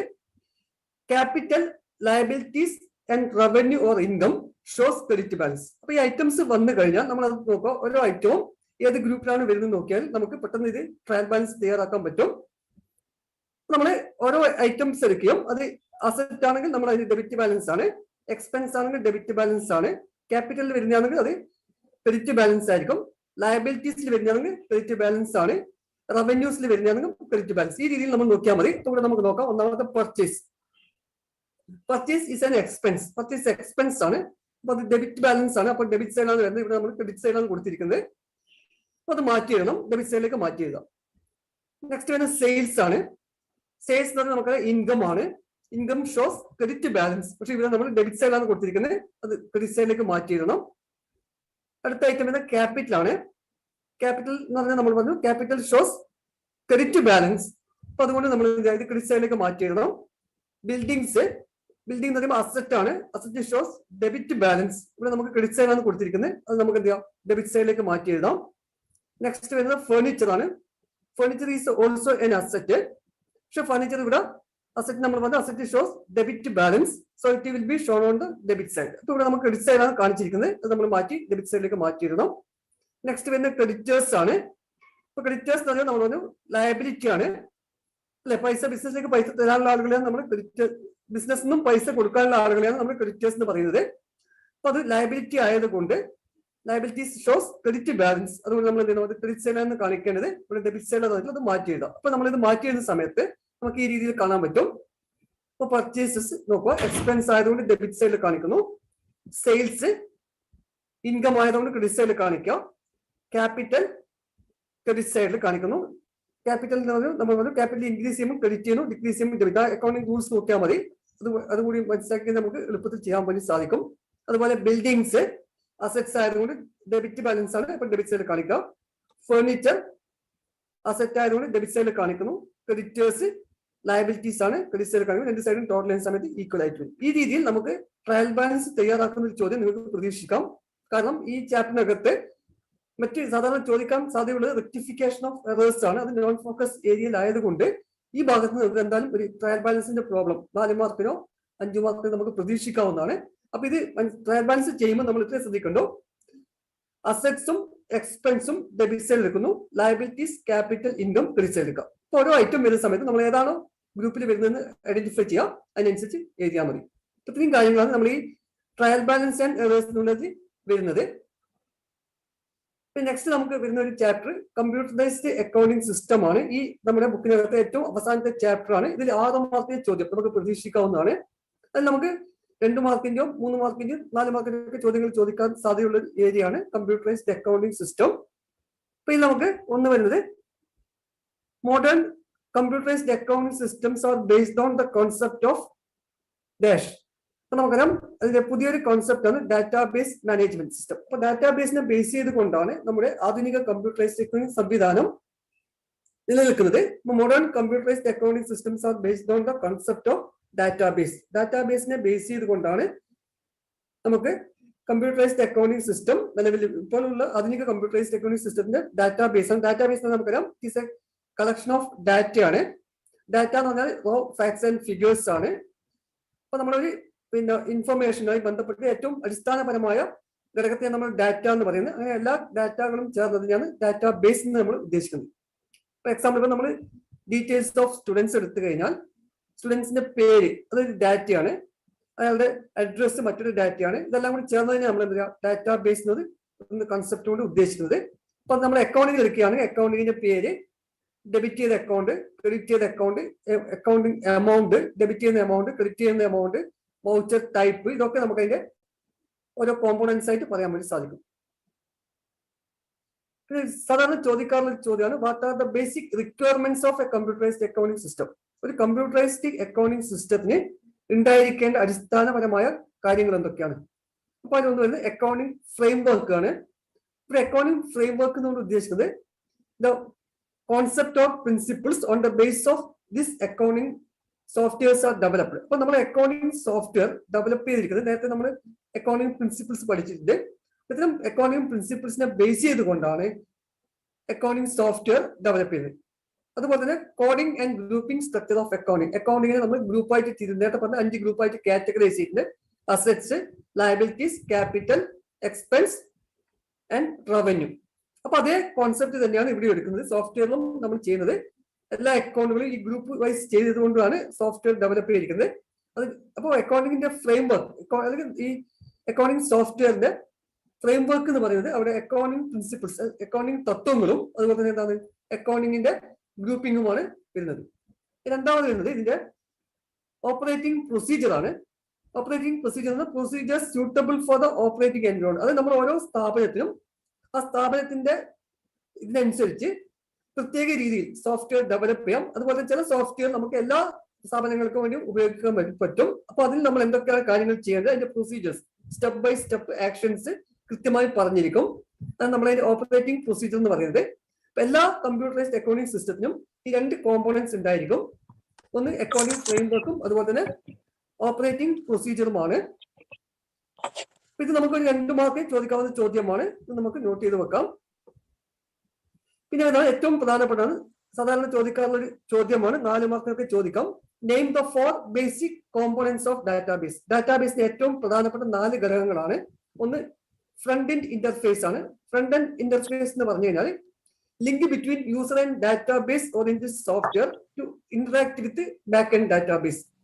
നമ്മൾ ഒന്ന് എക്സാമ്പിൾ നോക്കാം. Screen appearing for online purchase of goods. നിങ്ങൾ ഓൺലൈൻ ട്രാൻസാക്ഷൻ നടക്കുന്നുണ്ടാവും.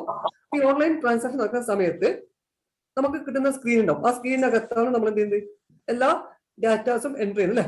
അപ്പൊ അങ്ങനെ നമ്മൾ യൂസേഴ്സ് കാണുന്ന ആ സ്ക്രീനെ നമ്മൾ ഫ്രണ്ട് എൻഡ് ഇന്റർഫേസ് എന്ന് പറയുന്നത്. നമ്മളിപ്പം ഒരു സാധനം പിന്നെ ഓൺലൈൻ വാങ്ങിക്കും, ആമസോണിലോ അല്ലെങ്കിൽ മറ്റുള്ള ഏതെങ്കിലും ഒരു ഇതിലേക്ക് നമ്മൾ സാധനം വാങ്ങിക്കുന്ന സമയത്ത് അവരുടെ പ്രൊഡക്റ്റിനെ പറ്റിയുള്ള ഡീറ്റെയിൽസ് ഒക്കെ നമുക്ക് കാണിച്ചു തരുന്നുണ്ട്. അതിന്റെ പ്രൈസ് നമ്മൾ അത് വെച്ചാൽ നമ്മൾ എന്ത് ചെയ്യുന്നു, പിന്നെ ഓർഡർ പ്ലേസ് ചെയ്യുന്നു. അപ്പൊ ഇതൊക്കെ ചെയ്യുന്ന സമയത്ത് നമുക്ക് ആ കാണുന്ന സ്ക്രീനെ നമ്മൾ ഫ്രണ്ട് എൻഡ് ഇന്റർഫേസ് എന്ന് പറയുന്നത്. രണ്ടാമത് വരുന്നത് ബാക്ക് എൻഡ് ഡാറ്റാബേസ് ആണ്. Back end database data storage system ആണ്. നമ്മൾ കൊടുക്കുന്ന ഡാറ്റ, നമ്മളിപ്പോ ഒരു ഓർഡർ പ്ലേസ് ചെയ്യുന്ന സമയത്ത് ആ ഓർഡർ നമ്മുടെ ആ കമ്പനിയുടെ ഒരു സെർവർ ഉണ്ടായിരിക്കും. ആ സെർവറിനകത്തേക്കാണ് പോകുന്നത്. അത് നമുക്ക് കാണാൻ പറ്റില്ല. ആരും കാണാൻ പറ്റില്ല, യൂസർക്ക് കാണാൻ പറ്റില്ല. Response to queries of user. നമ്മളിപ്പോ ക്വറി ചോദിക്കുന്ന സമയത്ത്, നമ്മൾ പ്രൊഡക്റ്റിന്റെ ഡീറ്റെയിൽസ് ഒക്കെ ചോദിക്കുന്ന സമയത്ത് നമുക്ക് ഡീറ്റെയിൽസ് ഒക്കെ തരുന്നത് ബാക്ക് എൻഡ് ഡാറ്റാബേസിനാണ്. ബാക്ക് എൻഡ് ഡാറ്റാബേസ് പ്രധാനമായിട്ടും വരുന്നത് ഇതിന്റെ ഓൺലൈൻ മാർക്കറ്റിംഗ് ചെയ്യുന്ന സ്ഥാപനത്തിന് ഒരു സെർവർ ഉണ്ടായിരിക്കും. ആ സെർവറിനകത്തേക്കാണ് നമ്മൾ ഈ കൊടുക്കുന്ന ഡാറ്റ മുഴുവനും സ്റ്റോർ ചെയ്യുന്നത്. ഇപ്പൊ നമ്മൾ എക്സാമ്പിൾ എടുക്കുക, നിങ്ങൾ ഇപ്പൊ +1 അപേക്ഷ കൊടുക്കുന്ന സമയത്ത്, ഇപ്പൊ ഓൺലൈൻ നമ്മൾ അപേക്ഷ സ്വീകരിക്കുന്ന സമയമാണ്. ഈ സമയത്ത് ഇപ്പൊ നമ്മൾ എന്താണ്, നമുക്ക് പിന്നെ സിംഗിൾ വിൻഡോ അഡ്മിഷനിൽ പോയി കഴിഞ്ഞാൽ നമുക്കൊരു സ്ക്രീൻ കാണാൻ പറ്റും. ആ സ്ക്രീനെ നമ്മൾ ഫ്രണ്ട് എൻഡ് ഇന്റർഫേസ് എന്ന് പറയുന്നത്. അപ്പൊ അതിൽ നമ്മൾ നമ്മുടെ അഡ്മിഷൻ നമ്പറും നമ്മുടെ പേരും ഡീറ്റെയിൽസും മാർക്കും ഒക്കെ ഓപ്ഷൻസ് ഒക്കെ കൊടുക്കുന്നുണ്ട്. ഈ കൊടുക്കുന്ന ഓപ്ഷൻസ് ഒക്കെ നമ്മുടെ ഡയറക്ടറേറ്റിന്റെ ഒരു സെർവർ ഉണ്ടായിരിക്കും. ആ സെർവറിനകത്തേക്ക്, അവരുടെ കമ്പ്യൂട്ടറിനകത്തേക്കാണ് ഈ ഡാറ്റ മുഴുവൻ പോകുന്നത്. ആ സ്റ്റോർ ചെയ്ത് വെക്കുന്ന സ്ഥലത്തെയാണ് നമ്മൾ ബാക്ക് എൻഡ് ഡാറ്റാബേസ് എന്ന് പറയുന്നത്. അപ്പൊ ആ സ്റ്റോർ ചെയ്ത ഡാറ്റ നമുക്ക് കാണാൻ വേണ്ടി സാധിക്കില്ല. അത് അവിടെ ഇരിക്കുന്ന സിസ്റ്റം സോഫ്റ്റ്വെയർ ചെയ്യുന്ന ആളുകളുണ്ടാവും, അവർക്ക് മാത്രമേ അത് ചെയ്യാൻ പറ്റൂ, കാണാനും പറ്റുകയുള്ളൂ. അത് ബാക്ക് എൻഡ് ഡാറ്റാബേസ് എന്ന് പറയും. ഡാറ്റ പ്രോസസിംഗ് ആണ്. Sequence of actions to transform data into useful information. അപ്പൊ നമ്മളിപ്പോ അപ്ലിക്കേഷൻ കൊടുത്തു കഴിഞ്ഞാൽ, നമ്മൾ കൊടുക്കുന്ന അപേക്ഷ കൊടുത്തു കഴിഞ്ഞാൽ ഈ അപേക്ഷ വെച്ചിട്ട് ഈ ഡാറ്റ വെച്ചിട്ട് അവരെന്ത് ചെയ്യുന്നു, റാങ്ക് ലിസ്റ്റ് തയ്യാറാക്കുന്നു. നമുക്ക് അലോട്ട്മെന്റ് ലെറ്റർ ചെയ്യുന്നു അല്ലെ. അലോട്ട്മെന്റ് ലെറ്റർ ഒക്കെ വരുന്നത് ഈ ഡാറ്റ ഉപയോഗിച്ചുകൊണ്ട്. അപ്പൊ ആ ഡാറ്റ പ്രോസസ് ചെയ്യാം. നമ്മൾ അവിടെ ചെയ്തിരിക്കുന്ന ഡാറ്റസിന് പല രീതിയിലുള്ള ആക്ഷൻസിലൂടെ കടന്നു പോകുന്നതിനാണ് ഡാറ്റ പ്രോസസിംഗ് എന്ന് പറയുന്നത്. ലാസ്റ്റ് റിപ്പോർട്ടിംഗ് സിസ്റ്റം ആണ്. Reporting system integrated set of objects to prepare reports. അത് നമുക്ക് ഇപ്പം നേരത്തെ പറഞ്ഞതുപോലെ ഈ നമ്മൾ കൊടുത്ത അപ്ലിക്കേഷൻ കൊടുത്തു കഴിഞ്ഞാൽ നമുക്ക് അലോട്ട്മെന്റ് ഡേറ്റിൽ എല്ലാവർക്കും അധികം അലോട്ട്മെന്റ് ലെറ്റർ വരുന്നു. അത് റിപ്പോർട്ട്, അങ്ങനെ വരുന്നതിനാണ് റിപ്പോർട്ട് എന്ന് പറയാം. ഇതാണ് നമ്മുടെ പ്രധാനപ്പെട്ട 4 ഭാഗങ്ങൾ, ബേസിക് കോമ്പണൻസ് ഓഫ് ഡാറ്റാബേസ് എന്ന് പറയുന്നത്. അപ്പൊ ഈ 4 നമ്മൾ കൃത്യമായി പഠിച്ചു നോക്കുക. സാധാരണ ചോദിക്കാറുണ്ട്, ഒന്നുകിൽ ഡയറക്റ്റ് ആയിട്ട് ചോദിക്കാം, അല്ലെങ്കിൽ ചിലപ്പോൾ നമ്മൾ മാച്ച് ദ ഫോളോയിങ് ഒക്കെ രീതിയിൽ ചോദിക്കാം. ആ രീതിയിലും ഈ ക്വസ്റ്റ്യൻസ് വരാൻ സാധ്യതയുള്ളതാണ്. അത് നമ്മൾ നോട്ട് ചെയ്ത് നോക്കുക. പിന്നെ ഇതിന്റെ എല്ലാ വർഷവും ചോദിക്കുന്ന പ്രധാനപ്പെട്ട ഒരു ചോദ്യമാണ്, what are the difference between manual accounting and computerised accounting. അപ്പൊ മാനുവൽ അക്കൗണ്ടിങ്ങും കമ്പ്യൂട്ടറൈസ്ഡ് അക്കൗണ്ടിങ്ങും തമ്മിലുള്ള പ്രധാനപ്പെട്ട ഡിഫറൻസ് ആണ് ചോദിക്കുന്നത്. ഒന്ന്, മാനുവൽ അക്കൗണ്ടിംഗ് ആയാലും കമ്പ്യൂട്ടറൈസ്ഡ് അക്കൗണ്ടിംഗ് ആയാലും നമ്മൾ ട്രാൻസാക്ഷൻസ് ഐഡന്റിഫൈ ചെയ്യുന്നത് അക്കൗണ്ടിംഗ് പ്രിൻസിപ്പിൾസിനെ അടിസ്ഥാനപ്പെടുത്തിയാണ്. അതായത് 2 സിസ്റ്റം ആയാലും അതിന്റെ ബേസ് എന്ന് പറയുന്നത് അക്കൗണ്ടിംഗ് പ്രിൻസിപ്പിൾസ് തന്നെയാണ്. രണ്ടാമത് റെക്കോർഡിംഗ് ആണ്. റെക്കോർഡിംഗ് നമ്മുടെ ബുക്സ് ഓഫ് ഒറിജിനൽ എൻട്രി ആണ്. അതായത് നമ്മൾ പറഞ്ഞു ട്രാൻസാക്ഷൻസ് നമ്മൾ ജേർണലിലാണ് റെക്കോർഡ് ചെയ്യുന്നത് മാനുവൽ അക്കൗണ്ടിംഗ് ആകുമ്പോൾ. കമ്പ്യൂട്ടറൈസ്ഡ് അക്കൗണ്ടിംഗ് ആണ് നമ്മൾ അക്കൗണ്ടിംഗ് ഡാറ്റാബേസിനകത്തേക്കാണ് ഡാറ്റ എൻട്രി ചെയ്യുന്നത്. അതുപോലെ ഇവിടെ നമ്മുടെ ക്ലാസിഫിക്കേഷൻ എന്ന് പറഞ്ഞത് ജേർണലിനെ ലെഡ്ജറിലേക്ക് പോസ്റ്റ് ചെയ്യുകയാണ്. പക്ഷെ ഇവിടെ നമ്മൾ എന്തില്ല, classification or duplication of data. നമ്മൾ ഒരു ഡാറ്റ ഒറ്റ പ്രാവശ്യം മാത്രമേ എഴുതുന്നുള്ളൂ. ഇപ്പം നമ്മൾ സാധനം വാങ്ങിക്കുക, പർച്ചേസ് ആണെങ്കിൽ പർച്ചേസ് ഒറ്റ പ്രാവശ്യമേ രേഖപ്പെടുത്തുള്ളൂ. പക്ഷെ ഇവിടെ നമ്മളെല്ലാം പർച്ചേസ് ചെയ്ത് ജേർണൽ എൻട്രി എഴുതുന്നു. ആ ജേർണലിൽ ഓരോ ലെഡ്ജറിലേക്കും പോസ്റ്റ് ചെയ്യണം. അപ്പൊ അവിടെ ആ ഒരു രീതി എവിടെയില്ല, കമ്പ്യൂട്ടറൈസ്ഡ് അക്കൗണ്ടിംഗ് സിസ്റ്റത്തിനകത്തില്ല. ഇനി അതുപോലെ തന്നെ മാനുവൽ അക്കൗണ്ടിംഗിൽ സമ്മറൈസിംഗ് എന്ന് പറഞ്ഞാൽ ട്രയൽ ബാലൻസ് തയ്യാറാക്കുന്നതിനാണ് നമ്മളെല്ലാ ട്രാൻസാക്ഷനെയും സമ്മറൈസേഷൻ ഉണ്ടാക്കുന്നത്. ഇവിടെ നമുക്ക് കമ്പ്യൂട്ടറൈസ്ഡ് അക്കൗണ്ടിംഗിൽ ട്രയൽ ബാലൻസ് തയ്യാറാക്കണം എന്നുള്ള നിർബന്ധമില്ല. Stock data is processed and balance sheet trial balance, അതായത് ഫോളോയിങ് ട്രയൽ ബാലൻസ്. ഇപ്പൊ നമ്മൾ സ്റ്റോർ ചെയ്ത ഡാറ്റ പ്രോസസ് ചെയ്തിട്ടാണ് ട്രയൽ ബാലൻസ് തയ്യാറാക്കുന്നത്. അതുപോലെ adjustment entries, matching cost and revenue, അപ്പോൾ നമ്മൾ പറഞ്ഞ മാച്ചിങ് പ്രിൻസിപ്പിൾ, അതുപോലെ റെക്ടിഫിക്കേഷൻ എൻട്രീസ്, ഇതൊക്കെയാണ് അഡ്ജസ്റ്റിംഗ് എൻട്രീസ് വരുന്നത്. ഇപ്പൊ നമുക്ക് അഡ്ജസ്റ്റിംഗ് എൻട്രി ഇല്ല, കമ്പ്യൂട്ടറൈസ്ഡ് അക്കൗണ്ടിൽ അഡ്ജസ്റ്റിംഗ് എൻട്രി ഇല്ല. അതിന് പകരം നമ്മുടെ ഡാറ്റാ ബേസിനകത്ത് കറക്ഷൻ നടത്തുകയാണ് ചെയ്യുന്നത്. ഇതാണ് പ്രധാനപ്പെട്ട ഡിഫറൻസ്. ഈ ഒരു ടേബിൾ നിങ്ങൾ മനസ്സിലാക്കി വെച്ച് കഴിഞ്ഞാൽ 5 മാർക്കിനും ചോദിക്കാൻ സാധ്യതയുള്ള ഒരു ചോദ്യമാണ്. അത് നമ്മൾ നോട്ട് ചെയ്ത് വെക്കാം. പിന്നെ അതുപോലെ ഫിനാൻഷ്യൽ സ്റ്റേറ്റ്മെന്റ്സ്, ഇവിടെ പ്രിപ്പയർ ചെയ്യുന്ന ഫിനാൻഷ്യൽ സ്റ്റേറ്റ്മെന്റ്സ്. രാജേഷ് സാർ നമ്മളുടെ സമയം ആയി തോന്നും.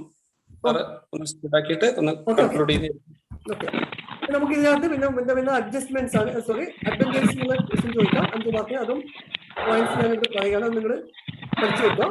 സമയപരിധി കൊണ്ട് അതിലേക്ക് കിടക്കുന്നില്ല. 13 പോയിന്റ്സോളം ഉണ്ട്. അത് 5 മാർക്കും ചോദിക്കുകയാണെങ്കിൽ 5 മാർക്ക് എഴുതാം. അത് മാർക്ക് അനുസരിച്ച്